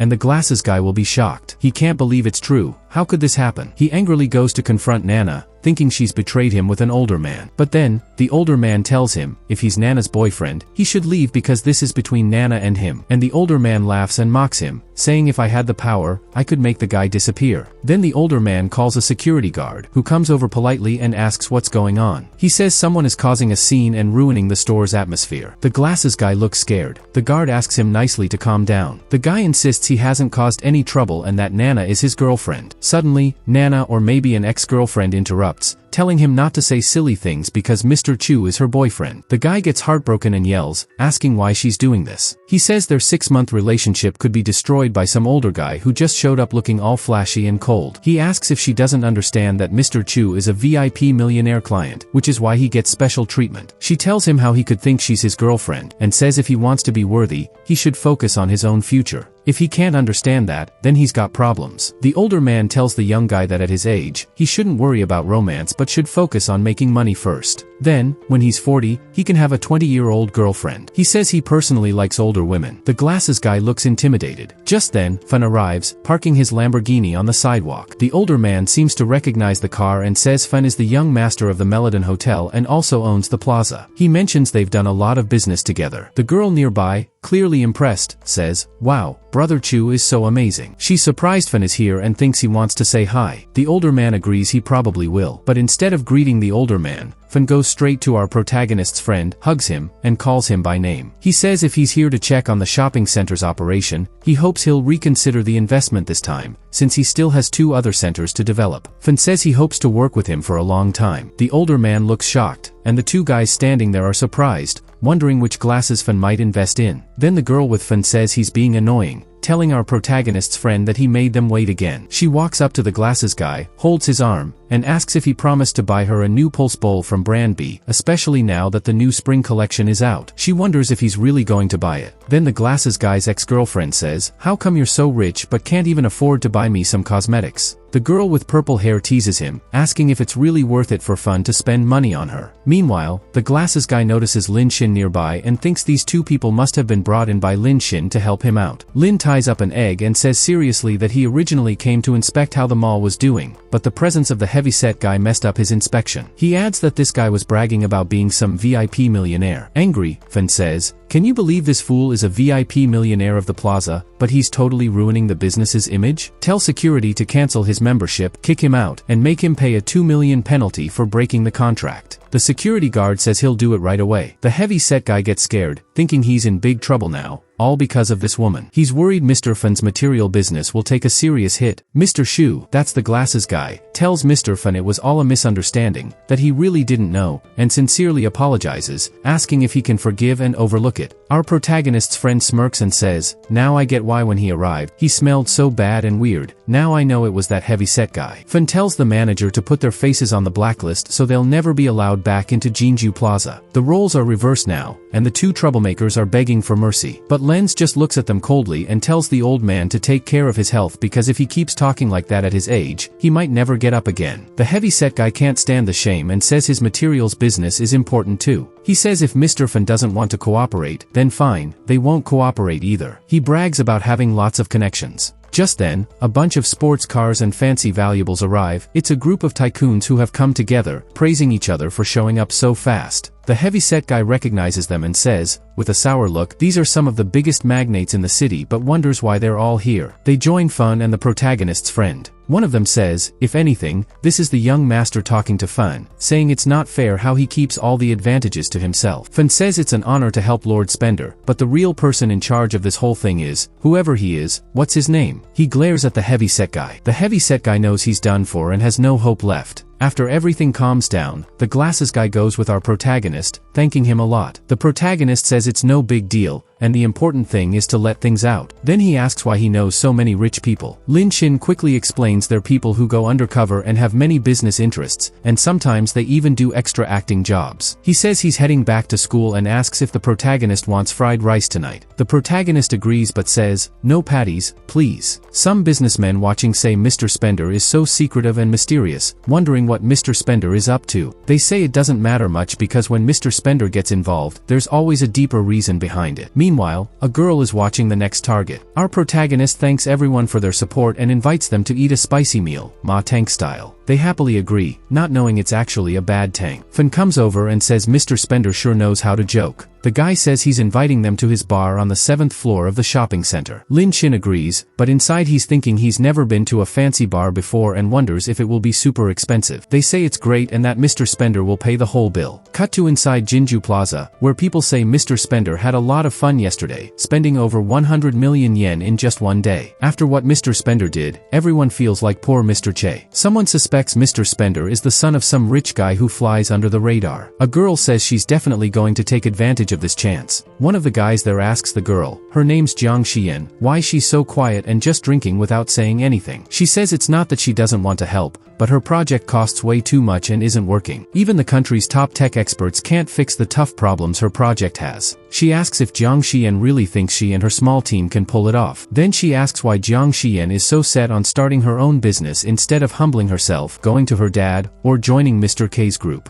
She says Jiang Xian could get support from Mr. Spender and get rich faster, which is the real way to get rich, instead of just buying things and spending without a care. Jiang Xian gets mad, slams her wine glass on the table, and says surrender isn't even in her vocabulary. She explains that her old friends are scared of her because of her dad and won't lend her money, so she has no choice but to turn to Mr. Spender. They say Jiang Xian has a strong personality, but even if Mr. Spender hears about her project and how expensive it is, he won't give her a dime. She's probably just setting herself up for disappointment. Meanwhile, around the protagonist, everyone's having a great time, inviting him to different places and games. He's overwhelmed and says thanks but admits he'd rather spend money than just sit and play games. But deep down, he thinks the games are pretty fun. Jiang Xian hears this and comes over, saying it's great that Mr. Spender likes to spend money and asks if he wants to invest in her project. Everyone looks at her like she's crazy. Fen says if it wasn't for her, Mr. Spender wouldn't have given 10 million to the group. Another guy warns not to fall for her trap because the project has no future and anyone involved will end up losing everything. Jiang Xian tells him to shut up and basically tells him off. The protagonist asks if she's part of the group and what she needs the money for. At that moment, a system alert says a very beautiful woman has been detected and a counterattack mission starts with 10% favorability. He thinks it's perfect. A girl coming to his door is a great chance to make money. Jiang Xian says she's working on making industrial chips. Then Mr. Che interrupts, saying that's way too unrealistic, like she's dreaming. Jiang Xian tells him from a scientific and academic view, it's totally doable. His company has been researching it for over a year, and the only thing left is to fix some small technical problems. Mr. Che says if those small problems were easy to fix, the person who solved them would win a Nobel Prize. Jiang Xian tells him off again and asks the protagonist if he might want to invest. She thinks he'll either say yes or laugh like everyone else. But Lin Shin says industrial chips are a great idea, and if they develop this chip, the country will have more resources to compete with others.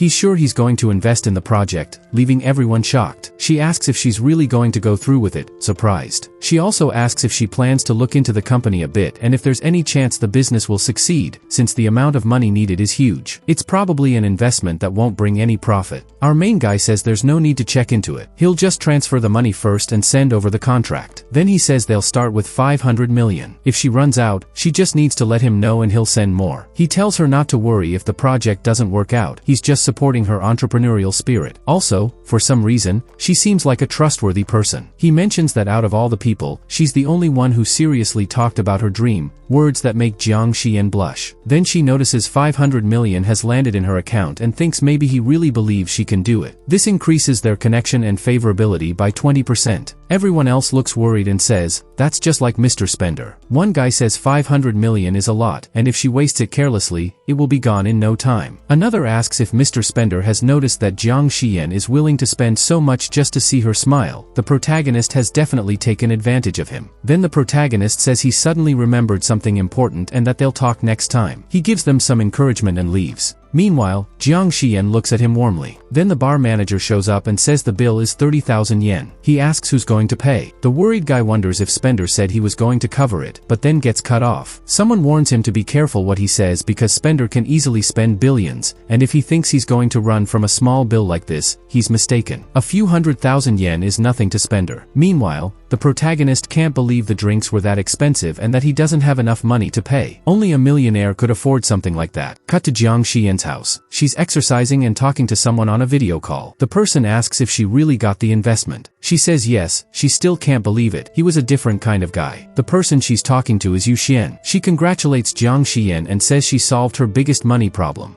Jiang Xian remembers how her father told her her dream was silly and that she didn't need to start a business. He told her to just take care of what she already had, refused to help financially, and made her relatives refuse to help because of him. Then the excited woman tells Jiang Xian she's interested in a man now, which is unexpected. Jiang Xian thinks the guy looks like a nerd. The woman says if Jiang Xian isn't interested in a man, this one definitely is. He's willing to spend a lot of money on her. Jiang Xian gets annoyed and says who told her she was interested. He's a nuisance. Just then, her mom comes into the room and says it's time to go. She reminds him that the young Gao from the Gao family will be a future shareholder of his museum. She suggests it would be smart to use this chance to get closer to him. He says that's fine and jokes that it seems like they're trying to force her into marriage. The next day, Lin Xin comes back to his apartment and finds his roommate lying in bed. He asks Wuji what's wrong. Wuji says he has a fever and asks if Lin Xin can cover for him at work. Lin Xin says it's okay, he can rest and leave everything to his dad. Then he starts digging through the closet and asks if a certain outfit is his uniform. Lin Xin thinks Wuji works the night shift at the museum every night. Shu Tong and Shun Ho don't want to cover up because they're afraid of the dark, but Wuji doesn't have that problem. So Lin Xin decides to help out. He puts on the uniform and tells Wuji he's going to work, and that Wuji shouldn't leave the apartment. Wuji gets annoyed and says, "Where else would I go?" Cut to the Yan'an Museum. The protagonist is sitting there waiting, thinking there's no one around who would spend money on streamers right now. Suddenly, a car pulls up and out comes a scruffy-looking man and a woman who seems to be his assistant. The manager immediately greets the man politely, calling him sir. The manager tells him the Yuxian family is already waiting for him upstairs. The man says it's good to be guided. As he walks through the reception, he gets annoyed and loudly asks the manager if he hired a blind person to work at the museum since the guard didn't even stand up or greet him. The protagonist stands up and says, "Welcome." The manager apologizes and explains that the guard is a university student working temporarily. The nosy assistant says the guard doesn't look like a student and seems only fit to work as a security guard. The scruffy man says the apology sounds fake and asks if they weren't taught to bow 90 degrees in school. Lin says no, but they were taught not to judge people by their looks. Nervous, the manager tells Lin to be quiet. The guy gets angry and says he doesn't want to see Lin there starting tomorrow. The manager says that they're short on staff and still need the guard. The guy makes an angry face and tells the manager to shut up. "You have to listen to me," asking who he thinks he is, and demand the guard be kicked out immediately. Lin thinks to himself that he might be ruining Wuji's part-time job. Then he remembers something from listening to Director Xia and wonders if the museum really belongs to the family. Inside the museum, we see Director Xia and Xuan's mom welcoming the scruffy man. They tell him they're glad he wants to help preserve history and that the family is happy to have him. Yuxuan's dad tells her to showing Mr. Gao goes around the museum and asks if she has to do it. She says it's fine. As Xuan walks past, Xuan's dad says Mr. Gao's investment is important and they're counting on her. Yuxuan tells him to follow her, saying she'll show him the museum's treasures. He answers curtly with, "Come on." She shows him a painting, saying it's the only one with calligraphy by the god of poetry and that it's unique. The poem is about the sadness of saying goodbye to a friend. The woman, impressed by the art, says if she looks closely she can even feel the poet's emotions in the brushstrokes as he wrote the poem. Suddenly, out of nowhere, the scruffy guy grabs her by the shoulder. She's shocked and wonders what he's doing. Quickly, she stomps on his hand and asks him angrily what he thinks he's doing. He says sorry and admits she's so pretty he couldn't help himself. Then he adds he can't wait for her to get what she deserves. She angrily tells him she can tell he doesn't actually care about the artifacts or the museum, even though he's investing in it. The scruffy guy laughs and says he only spends his money on what he wants. She replies that if he knew a little about the museum, he'd realize those artifacts aren't really worth what they cost. She wonders why her dad even accepted money from a guy like him. He mocks her, saying she's living in a fairy tale, but also says she has something special that no other woman has, and he likes that. He tells her he's going to show her what the real world is like, even as she yells at him. Mr. Shah, who isn't a fan of the museum but plans to buy it for 600 million, says this is interesting. Yuxian quickly tells him not to even think about it, she'll never marry him. She looks to her parents and asks them to call security to kick him out, but her dad, looking defeated, says it's 600 million. Her mom seems to agree. Her dad tells her the truth. After 2 years of losses, the Yanshang Museum can't keep going and is close to bankruptcy. Mr. Gao isn't just investing, he's buying the whole thing. She's surprised and upset, thinking her dad's being harsh. The scruffy guy says he knows she's been looking for an investor for a long time and that he's her last hope. He tells her not to worry, saying her life will be better if she marries him. Yuxuan goes to her mom and asks if they're really going to sell the museum to this man. Her mom says she's sorry, that she's not good at this, but leaves the decision up to her. Her dad says he didn't want the marriage either, but if they don't sell the museum to Mr. Gao, they'll go broke. He warns her that if they don't sell, most of the artifacts will be bought cheaply by collectors and dealers, and eventually end up on the black market. He says the most important thing is that she'll stand with them through the tough times. She thinks that's not what she wants, it can't be. She remembers when she was a kid and her dad showed her the artifacts at the museum. She told him they were so beautiful. Her dad said it was amazing that even as a little kid, she could appreciate those things. He told her every ancient object holds the hard work and spirit of the craftsman who made it.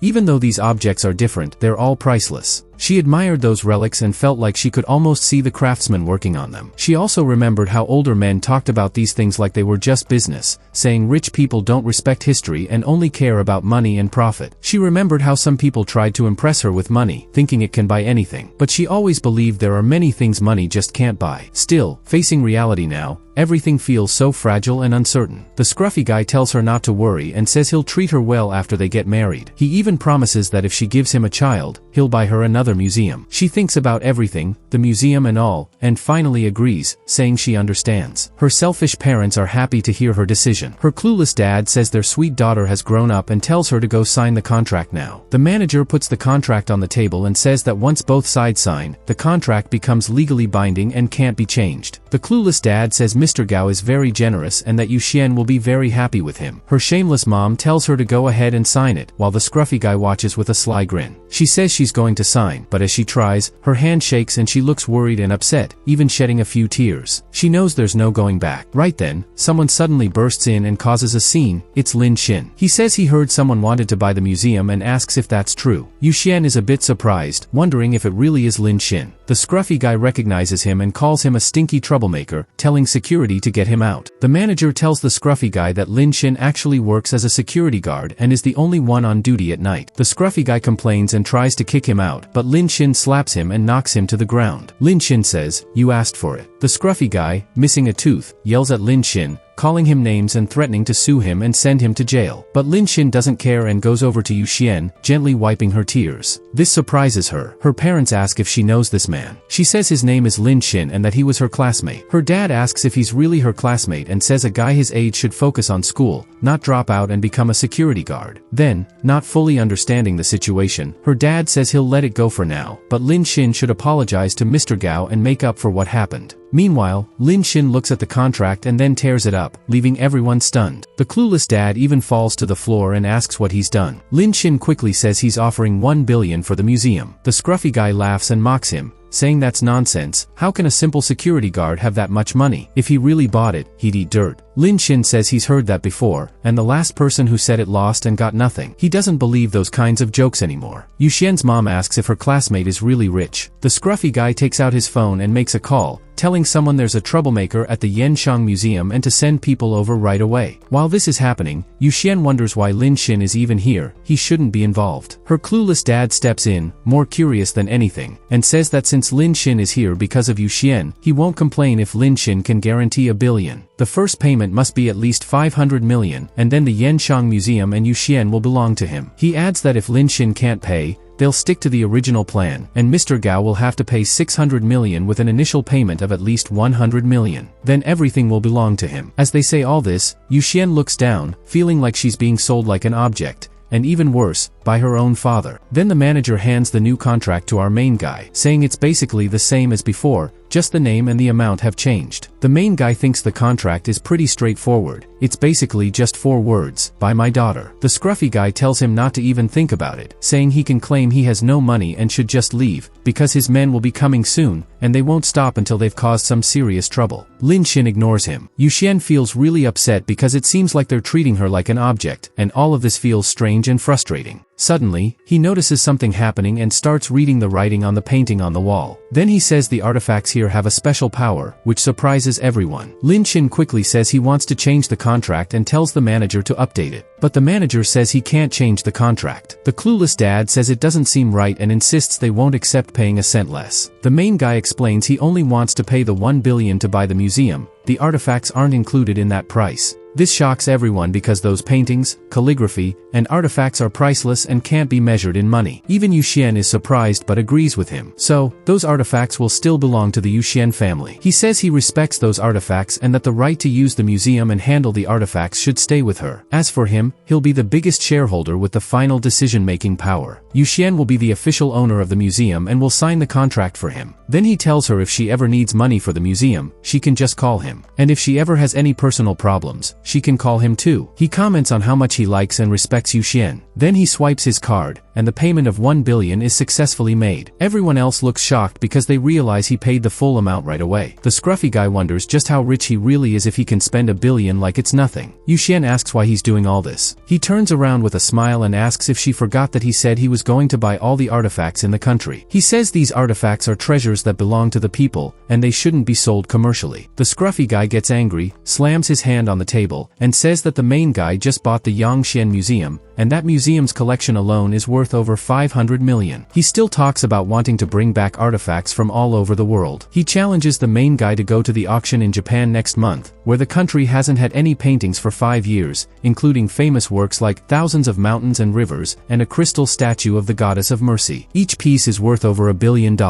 He says, if the main guy is really that rich, he should go and buy everything there instead of just talking about it. Be confident. The main guy replies that he definitely plans to visit that auction. The scruffy guy runs off with his assistant. As they leave, the assistant asks if they're going to teach that guy a lesson. The scruffy guy says all he wants is to cause trouble. Then he gets interrupted by a phone call. The person on the other end asks if the museum purchase went through, reminding him this is the first step in the big East Asian artifact collection project, and they can't lose track of the main guy. Kuchu apologizes, saying he's really sorry, everything was going fine until some random guy suddenly bought the museum. But he says not to worry because he got the guy to agree to go to the auction next month, where he'll get the chance to make him apologize in person. The other person laughs and says there's a saying in China, the real dragon doesn't fear fire, what's truly yours can't be taken away by others. Kuchu says he'll be there to see what happens. The scene switches back to the museum. The scruffy guy explains that after signing the contract, Mr. Lin Xin became the biggest and only shareholder of the Yan'an Museum. He thanks our main guy for saving his family in this mess. His mom also thanks him and asks what he'll do if his family invites him to dinner. Someone suggests Yuxian should drink with Mr. Lin, but our main guy refuses, saying he can't because he's working the night shift and isn't hungry, something that surprises the others. Meanwhile, Yuxian laughs at the joke, and her favorability with him goes up by 10%. A little reporter then comes over, asking Lin if it's true he's going to Japan next month. He says yes, and when the reporter jokes around, he tells her to calm down. He flirts a bit, saying when the time comes, she can go with him and asks if that sounds good. Next, we cut to the university where our main guy arrives looking tired and sleepy. He's thinking about how he was on guard duty at the museum last night, and how Yuxian talked to him until midnight before falling asleep. Now he has to sit through class while half asleep. Luo Yashi and Lui Cheng approach him. Luo Yashi asks what's wrong and if he didn't sleep well. The other classmates don't know what's going on but seem ready to enjoy some watermelon anyway. Then Luo Yashi gets into a bit of an argument with him, saying that lack of sleep isn't good and suggests he skip class to rest at home. Lui Cheng interrupts, asking her to stop coming up with silly ideas that don't matter. She tells Lin Xin she's going to sit next to him in class, and he can lie down on her lap to rest and listen at the same time. But Lin Xin asks why she keeps teasing him. She says she remembers everything he told her, but she can't help it because she's so in love with him. She doesn't care if he's rich or not, she just wants to start over. She gives him a golden paper crane and says this time she'll appreciate him and fix the mistakes from the past. Everyone nearby gets excited, saying this is basically a confession. They cheer and ask him to forgive her, but Luo Yashi doesn't seem to think that's right. Meanwhile, Lui Cheng thinks about how he once made 999 paper cranes but threw them away, so he must have been really upset. Now, this crane he made by hand will actually touch him, or actually, it's like he made 1,000 cranes, and he's just a hopeless guy. Our main guy smiles, thinking she's lying. He wonders how she can say she's totally in love with him when she clearly isn't. He just turns and walks away, thinking she's not the kind of person who's moved by kindness. If she was, she wouldn't have changed him for someone like Alfonso. The only reason she's holding on now is because she's very lonely. Lui Cheng is left behind, ignored by Lin Xin, while Luo Yashi laughs nearby. It's clear they're more like rivals than friends. After class, as they leave, our main guy seems like he's going to walk over to the two girls. Luo Yashi says his apartment is quiet and he can sleep there without any problems. Lui Cheng tells Luo Yashi that it's not right to bring a guy over if Lin Xin isn't her boyfriend. Luo Yashi tells Lui Cheng she doesn't get it, that she has a weird relationship with Lin Xin. She says she's single and doesn't have a girlfriend, and that Lui Cheng is just his ex. She says not to worry because she'll take good care of him, asking Lin Xin if that's true. Lui Cheng says it's not like that they just had a little fight and that Lin Xin even helped her the other day. Luo Yashi says that's because Lin Xin is big-hearted and helps people in need, but she adds, a good gentleman never turns his back. If an ex shows up too often, that's not a good sign. Lui Cheng thanks Luo Yashi for her concern, but then says she's heard that rabbits don't eat the grass around their nest, but realistically, the greedy ones do. This causes some tension, making our main guy uncomfortable. He tells them to stop and not drag him into their drama because he doesn't want to be known for this. At that moment, Cha-Cha comes speeding by in her Ferrari. She quickly puts Lin Shin in the car, letting him rest on her lap. She asks if he's hurt. He's surprised to see her. She says she's going to get up, but he tells her to take her time and lie down for a while. He thanks her for showing up just in time. Cha-Cha says it's good he sees this as a thank you for all his donations. He says that's perfect. Then she asks him to give her one more autograph. Louis Cheng doesn't know who this girl is or why she took Lin Shin away like that. People nearby start talking loudly. Someone says that's a Ferrari worth over 30 million. Others wonder who the girl is because she was driving so fast they couldn't see her clearly. They say she must be really rich and famous. Another person says Lin Shin is just a normal guy. So how did he end up with such a rich girl? Now they're all jealous. All these comments make Louis Cheng really angry. He thinks once again people are only coming close to Lin Shin for his money, and he feels like it's a curse. Meanwhile, Luo Yashi interrupts his thoughts, telling him she used to ignore him but now can't get enough of him. She says she probably regrets it, but unfortunately for her, Lin Shin has no interest. Louis Cheng tells Luo Yashi not to be so sure. She says whoever took Lin Shin has to be a rich girl, obviously richer than both of them combined. If Lin Shin has to choose, he'll pick her. Luo Yashi blushes but confidently says things have already moved way ahead. Louis Cheng quickly asks, almost hysterically, what she means, what tricks she's using and how far she's gotten with Lin Shin. Luo Yashi asks if he really wants to know, but then feels like she's just going to laugh at him and leaves, making Louis Cheng feel hopeless. She thinks Luo Yashi is definitely bragging and doesn't believe her at all. But since Lin Shin is pretty simple, she wonders how long he can resist that kind of pressure. Then Luo Yashi says she can't pretend anymore. She's Lin Shin's ex and knows exactly what he likes. She claims Lin Shin is totally hers, and at that moment, her affection for him goes up by 4%. She's acting totally wild. The system tells our protagonist that Lin Shin belongs to Luo Yashi, but he doesn't believe it. The system then tells Lin Shin that Louis Cheng's favorability score reached 90 because the counterattack level was exceeded. He spent 800,000 on Louis Cheng, and 10% will be refunded, so he'll get 80,000 back in his personal account. Lin Shin is shocked because he doesn't know why his level went up on its own. This achievement gives him a reward. All his stats go up to level 3. When he sees the change, he thinks it feels great. The system says he now has 3 new skills to choose from: Class B long distance running, Class B swimming mastery, and Class D dance mastery. Lin Shin thinks the skills are kind of weak this time and wonders if it depends on how much money he spent during the counterattack. He also feels his body improving when he leveled up. He thinks long distance running won't help much, so he picks swimming mastery. As soon as he gets the skill, he feels his brain is flooded with swimming knowledge, and his chest, back, and arm muscles get stronger. Meanwhile, someone is watching all this from a building on campus. It's a guy in a suit. A girl arrives, calls him president, and tells him they're ready for the meeting. The guy says there's big news again. The main characters are the same 3 as before: Lin Shin, Louis Cheng, and Luo Yashi, and it's a mess. This time, a beautiful princess suddenly appears to save the hero. The man gets angry, thinking it's about Lin Shin again. He talks to the people there and says the university is known for its great environment and strong learning spirit. But a student and 2 girls just started trouble on the field, and Lin Shin's new girlfriend was running around the university so fast everyone noticed. He calls Professor Chu and asks if those students are from his literature department. Chu says yes but is cut off. The man says the last student council president always praised Chu in front of him and that Chu is serious and responsible.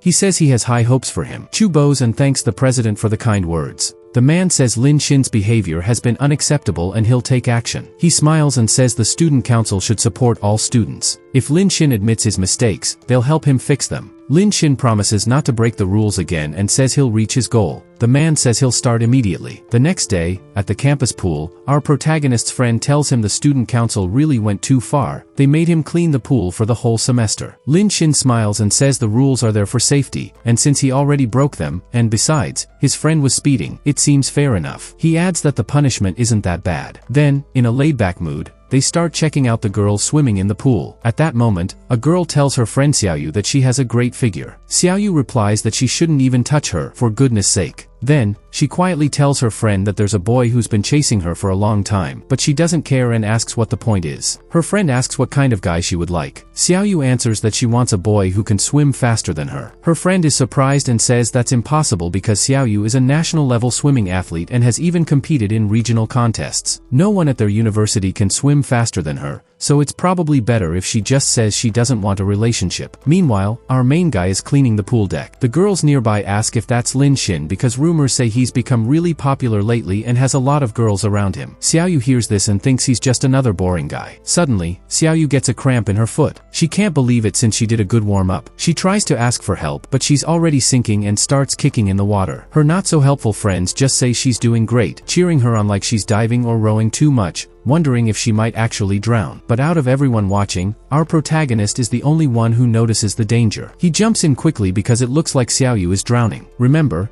he just got cheated on, so he's acting like a rocket in the water. He almost immediately reaches her and grabs her. Xiaoyu yells at him to let go and not touch her. He tells her to shut up and breathe, and not to move because he's taking her to the shore. Xiaoyu thinks he swims so fast that he's holding her with just one hand on his back. He blushes, thinking he's never been that close to a girl before. When they get to shore, Lin Xin tells her to be more careful next time, lifting his shirt on purpose because it's soaking wet and won't dry. Then, Xiaoyu's friends who didn't get close before ask if she's okay and say they were really scared. They also say that Lin Xin is super fast and even broke a new record. It was like watching a bullet. They have it on video and want to post it online, which is pretty cool. They ask if that guy's name is Lin Xin. Her friend says yes, that's the guy she called boring. But he seems like a good person and even saved her life. She says he's really quick and asks if he might be a good match for Xiaoyu. Then she notices Xiaoyu's face is really red, and it looks like she's impressed with Lin Xin. After that, the stalker gets upset when he realizes the girl has already fallen for our main character. The incident quickly goes viral online. The person who seems to be the student council president gets really angry and thinks to himself that he's going to take him down. The scene shifts to the next day at the school dance, which was organized by the student council. One guy says he wants to invite Luo Yashi, but another tells him to forget it because she's clearly into Lin Xin. Suddenly, people start pointing because they notice Luo Yashi and Lu Yicheng arriving together. They're confused about whether the two girls are friends or rivals, since they seem really close. Someone comments that it's just a girl thing and that guys wouldn't understand. Luo Yashi tells her friend she looks beautiful tonight and says it's too bad Lin Xin doesn't seem to notice her. She's all dressed up but feels like it might not matter. Lu Yicheng thanks her and says she hopes she enjoys the night, because things might be different after tonight. Luo Yashi looks at her and thinks she might be planning something, but decides to ignore it for now. She plans to get some steak for Lin Xin and eat with him when he arrives, and she's sure she'll get to dance with him. Lu Yicheng looks at her confidently and thinks that Luo Yashi is always trying to act like a smart and kind girl. She wonders if Luo Yashi really thinks she doesn't notice how she tries to win guys over with her charm. She laughs to herself, thinking that guys just follow their instincts anyway. But before anything else happens, Xiaoyu shows up. She's looking for Lin Xin, thinking about how she wants to thank him. She worries that he might get the wrong idea, but also hopes to ask for his number. Bibi blushes and thinks that without him, she would have been in big trouble. Lu Yicheng walks up to Xiaoyu, thinking she's just another girl trying to get close to him because he helped her. She introduces herself and says she's Lin Xin's girlfriend, then asks if Xiaoyu has heard of her. Xiaoyu looks surprised. Lu Yicheng keeps talking, saying how her boyfriend is super responsible and kind, which is why he helps people a lot. She shares that he followed her around for 3 years before she finally said yes to dating him. She laughs and says they're both happy now. Then she steps in a little closer and tells Xiaoyu there's no need to thank Lin Xin anymore. She ends by saying that she's got to hand it to this blonde girl. He tells her he's going to be really busy tonight because they have a date, and then asks her in a creepy way if she understood what he meant. Scared of this crazy girl, she hesitates, says she gets it, and runs off. Lu Yicheng, feeling confident, says they don't stand a chance against her. Her affection for Lin Xin increases by 1%. Meanwhile, our main character is just sitting there playing on his phone, wondering why he even came back. Then one of his roommates tells him the school dance is about to start and asks why he's not ready. Lin Xin didn't realize it was already time. He complains that he's supposed to be cleaning and curses the student council for always giving his class annoying tasks. He also brings up the president, saying he's the worst. His roommate suggests that maybe Lin Xin upset someone. Lin Xin asks him to explain everything. Later that night, we see him all dressed up and heading out. He's thinking that the student council president, Wei Shintan, is a total fake who uses his position to make life harder for people he doesn't like. Even Shino seems to have had a tough time because of him. Lin Xin says the guy is interesting and that he should meet him someday. Then, Lin Xin gets a message from the class rep saying that, since he saved someone, the student council president is going to give him an award at the dance. She tells him to hurry up because everyone's waiting. Lin Xin replies that he's on his way, wondering if this is really some kind of awards event. He thinks to himself that as long as nobody starts anything, he won't either. Tonight's going to be fun. As Lin Xin heads to the dance, someone is secretly watching him. It's the same guy from the pool, the stalker. He's thinking that he should have been the one to save Xiaoyu. He believes all the attention and praise should have gone to him, but Lin Xin stole it. He's holding a brick, clearly thinking of doing something crazy to take back his moment. But just as he makes a move, Lin Xin instinctively dodges and grabs him, throwing him to the ground. Lin Xin recognizes him and says he's pretty sure they're classmates. He asks seriously why he just tried to hurt him. The guy, now hurt and angry, accuses Lin Xin of stealing the spotlight and taking his crush, Xiaoyu, who never even noticed him. He says she doesn't even remember his name, yet she blushes when she sees Lin Xin. He starts ranting about how unfair it is. But Lin Xin calmly knocks him out with a kick and says, "Trash belongs in the trash can." The scene then switches to the dance. Luo Yashi looks happy when she sees Lin Xin and says she's glad he finally made it. He replies that he heard there's going to be some sort of award ceremony, and while he's not totally sure what it's about, he's interested. He says he doesn't care much about the dance but came because she invited him. Luo Yashi says that's fine, and they start dancing together. As they dance, she compliments him, saying he's a great dancer. Lin Xin thinks to himself that training his skills is definitely paying off. Everyone on the dance floor notices how good they look together, especially how smooth Lin Xin is. Then another girl walks over and calls Lin Xin handsome, asking him to dance with her. But Luo Yashi steps in politely, saying sorry. She still wants to dance with Lin Xin a little longer, and asks the other girl to wait outside. The girl says she's out of breath and suggests taking a break. But while she steps away, a bunch of other girls quickly surround Lin Xin. They call out to him and compliment his dancing, all asking him to dance with them. The other guys at the party start whispering, saying they're jealous too. One of them mentions that Lin Xin just saved someone, which instantly made him popular. Someone else wonders if that guy is really Lin Xin, the same one who suddenly has all the girls around him. Just then, the student council president walks in and tells everyone not to question it. Lin Xin did save someone. He walks up to Lin Xin holding a drink and says that the university needs more students like him who can be positive examples for others. On behalf of the student council and the student body, he raises his glass and offers a toast. Lin Xin seems unsure at first. The president asks what's wrong, and someone in the crowd asks if he's really going to turn down a toast from the president. Lin Xin quickly apologizes and says he didn't mean to be rude. Then the president takes the drink and drinks it himself. A girl nearby is surprised and says, "Oh, so he drinks too." But Luo Yashi looks concerned and asks if everything's really okay. The president smirks and tells Lin Xin he wants to talk about something related to the student council. He politely asks Lin Xin to follow him. Lin Xin agrees, and they both walk away. Once inside a private room, Lin Xin is surprised to see Xiaoyu lying on a couch. He thinks she looks like the girl from the pool earlier. She looks really flushed and seems like she has a fever. Suddenly, Lin Xin starts feeling dizzy too, and before long, he passes out right next to her. There's a hidden camera pointing at them the whole time. The president smirks and says it's perfect. The camera is working and everything is going according to plan. He locks the room and says out loud that this time, Lin Xin will finally be taken care of. Back at the party, people are starting to wonder why the award ceremony hasn't started yet. The president comes back and tells them not to worry, Lin Xin will be there soon and everything is ready. In his mind, he thinks that substance should have kicked in by now, and even someone super strong wouldn't be able to stay awake after that. Then, the event host announces that Lin Xin wanted to share his speech through a video, so everyone should look at the big screen. People turn to watch, and the whole room goes quiet. Luo Yashi looks shocked and horrified. On the screen, a very embarrassing video starts to play, with weird sounds coming from the background. The entire room is stunned. Even the president acts surprised and asks what Lin Xin is doing, saying that this is a live broadcast, and jokingly adds that Lin Xin must really love being the center of attention. But people start saying there's no way Lin Xin could have done something like that. In the background, someone says it's disgusting, and another person suggests they should rush to the meeting room and get him out of there right away. The crowd starts to get worked up. One of the usual loud guys says he always knew Lin Xin was like this, that he came from a poor background, and after getting lucky by saving a pretty girl, he just got famous and started acting wild. Someone else adds that Lin Xin's starting to lose control and behave badly, and says they could tell just by looking at his face. These four guys keep spreading negativity, adding that the student council president is also disappointed in him. This riles everyone up even more, and now people are shouting that Lin Xin should be kicked out of Yanxian University. While all this chaos is happening, the student council president is quietly enjoying it all. He smiles and says to himself that this is real power, the power of the student council president. He says it feels good to crush someone like that. But then, Lin Xin suddenly walks into the room and casually asks if he missed something. This completely shocks the president, who looks panicked. Lin Xin scratches his head and says he just stepped out of the room for a bit, so why is everyone so worked up? He asks who they were planning to expel and why the president looks so freaked out. The people in the room are confused too. The president, looking nervous, says if Lin Xin is here, then who's in the meeting room? Lin Xin replies that he has no idea. Wasn't the president the one who organized all of this? The camera zooms in, and it turns out that the person in the video isn't Lin Xin at all. It's someone else wearing a wig and pretending to be him. Everyone realizes it's a mannequin with a pink wig. People are shocked, and then the guy in the room starts mumbling nonsense, saying things like how much he likes Xiaoyu and how she belongs to him now. Everyone starts yelling, asking who this person is. Someone quickly says they know him. His name is Jian, and he's been following Xiaoyu around for a while. They wonder how he even got in there. Then, Lin Xin remembers what happened earlier. Around 10 minutes ago, when he passed out, he actually woke up soon after. His system detected something strange, a kind of strong attraction-inducing effect, and his third-level passive ability, which helps detect substances, kicked in. The effect wore off, and he had 12 hours before the ability could be used again. He noticed the room had cameras and the door was locked, so he picked up Xiaoyu and forced the door open, saying it was no match for his strength. He noticed Xiaoyu was given something strong to keep her asleep, so he quietly placed her in the women's restroom, hoping that Wen Tang and his team would find her there. Then he went back to the place where he'd knocked out Jian earlier. He decided that this guy would be the perfect stand-in for the president's performance. Even though the guy was still unconscious, Lin Xin propped him up on the couch and said, "Alright, our actor is ready." He found a mannequin and a wig from the dressing room, set everything up, and thought to himself that the president had worked so hard to plan this whole show, so why not let it play out? Back in the present, Lin Xin stands beside the president and says, "That guy's seriously messed up to do something like that." Meanwhile, Jian is still babbling nonsense, thinking he's with Xiaoyu. The president is panicking and thinking, this can't be happening. Lin Xin even makes fun of the stalker, pretending to take off his clothes. The president, clearly losing it, yells that this can't be possible. He swears he saw Lin Xin fall on top of Xiaoyu. Then he quickly covers his mouth, realizing he just exposed the truth. Our main character takes this chance and asks the president if he wants to tell everyone the truth. Everyone in the room stays quiet, waiting to see what will happen next. The main character looks at him confidently and says, "Come on, let's tell everyone exactly what you saw when I supposedly landed on Xiaoyu." Then he smiles and says, "A few minutes ago, you couldn't stop talking, and now suddenly you've got nothing to say." Right then, someone storms into the room angrily, asking what's going on. The president seems happy to see him and says it's Professor Sun from the literature department, one of the oldest and strictest professors at the university. Professor Sun, looking upset, points at our main character and says he's not even a student leader, so how dare he question the student council president like that? The president smiles to himself, thinking the professor will put this troublemaker in his place. Our main character asks if that's all the professor has to say, just that he saw him fall on top of Xiaoyu? And now they're trying to punish him for that? But then the professor starts scolding him harshly, saying the president works hard, runs events, and takes care of things. He says people like our main character who just show up and cause drama are ruining the spirit of the university and should face discipline. The students in the audience start whispering to each other and say things like, "He disrespected the rules, just a warning isn't enough," and "He should be kicked out of school for what he did." Soon they start shouting for him to be expelled. While all this is going on, Luo Yashi speaks up and defends him, saying, "Can't you all see this was clearly a setup by the president?" Meanwhile, the president walks up to our main character with a smug look and puts his hand on his shoulder. He quietly says he's already paid off Professor Sun, the student council, and even most of the students. He asks how Lin Xin plans to fight back now. Then, out loud, he suddenly yells, "Lin Xin is trying to escape. Disciplinary committee, catch him." But none of the guards move a muscle. The president confidently steps toward Lin Xin again, taunting him and saying that no matter what, he'll always find a reason to kick him out. But then Lin Xin grabs him by the face and says, "What's the rush? The best part is just about to start." Right then, Professor Sun yells, "He hit someone. Grab him," and calls the guards again. But our main character doesn't even flinch. Suddenly, someone else yells for everyone to stop. It's the principal, and he's walking in with one of Lin Xin's friends, who's now on his side. Professor Sun looks confused and asks why the principal is even here. The principal says if he had arrived even a little later, things would have gotten way out of hand. Professor Sun says that this student, Lin Xin, has damaged the school's reputation and that he should be expelled and sent to detention. But the principal doesn't agree. He pulls out a cane and says, "Damaging the school's reputation? What are you talking about? It's teachers who take bribes that are the real problem here." The president tries to shift the blame again, saying Lin Xin is the one at fault and Professor Sun is just helping. But Lin Xin's friend steps in and says the president's words are completely wrong, and then kicks Professor Sun in the face, knocking him down. As the professor kneels, he tries to save himself by saying, "I'm from the Ji family. My father donated so much money to this university." But the principal just tells him to shut up and smacks him again. While Fan stands next to our protagonist, he says that everything looks much better now that one of the university's top board members is from the Fan family. People around them are shocked and ask how Lin Xin could possibly know someone like that. The university director, standing next to Fan and Lin Xin,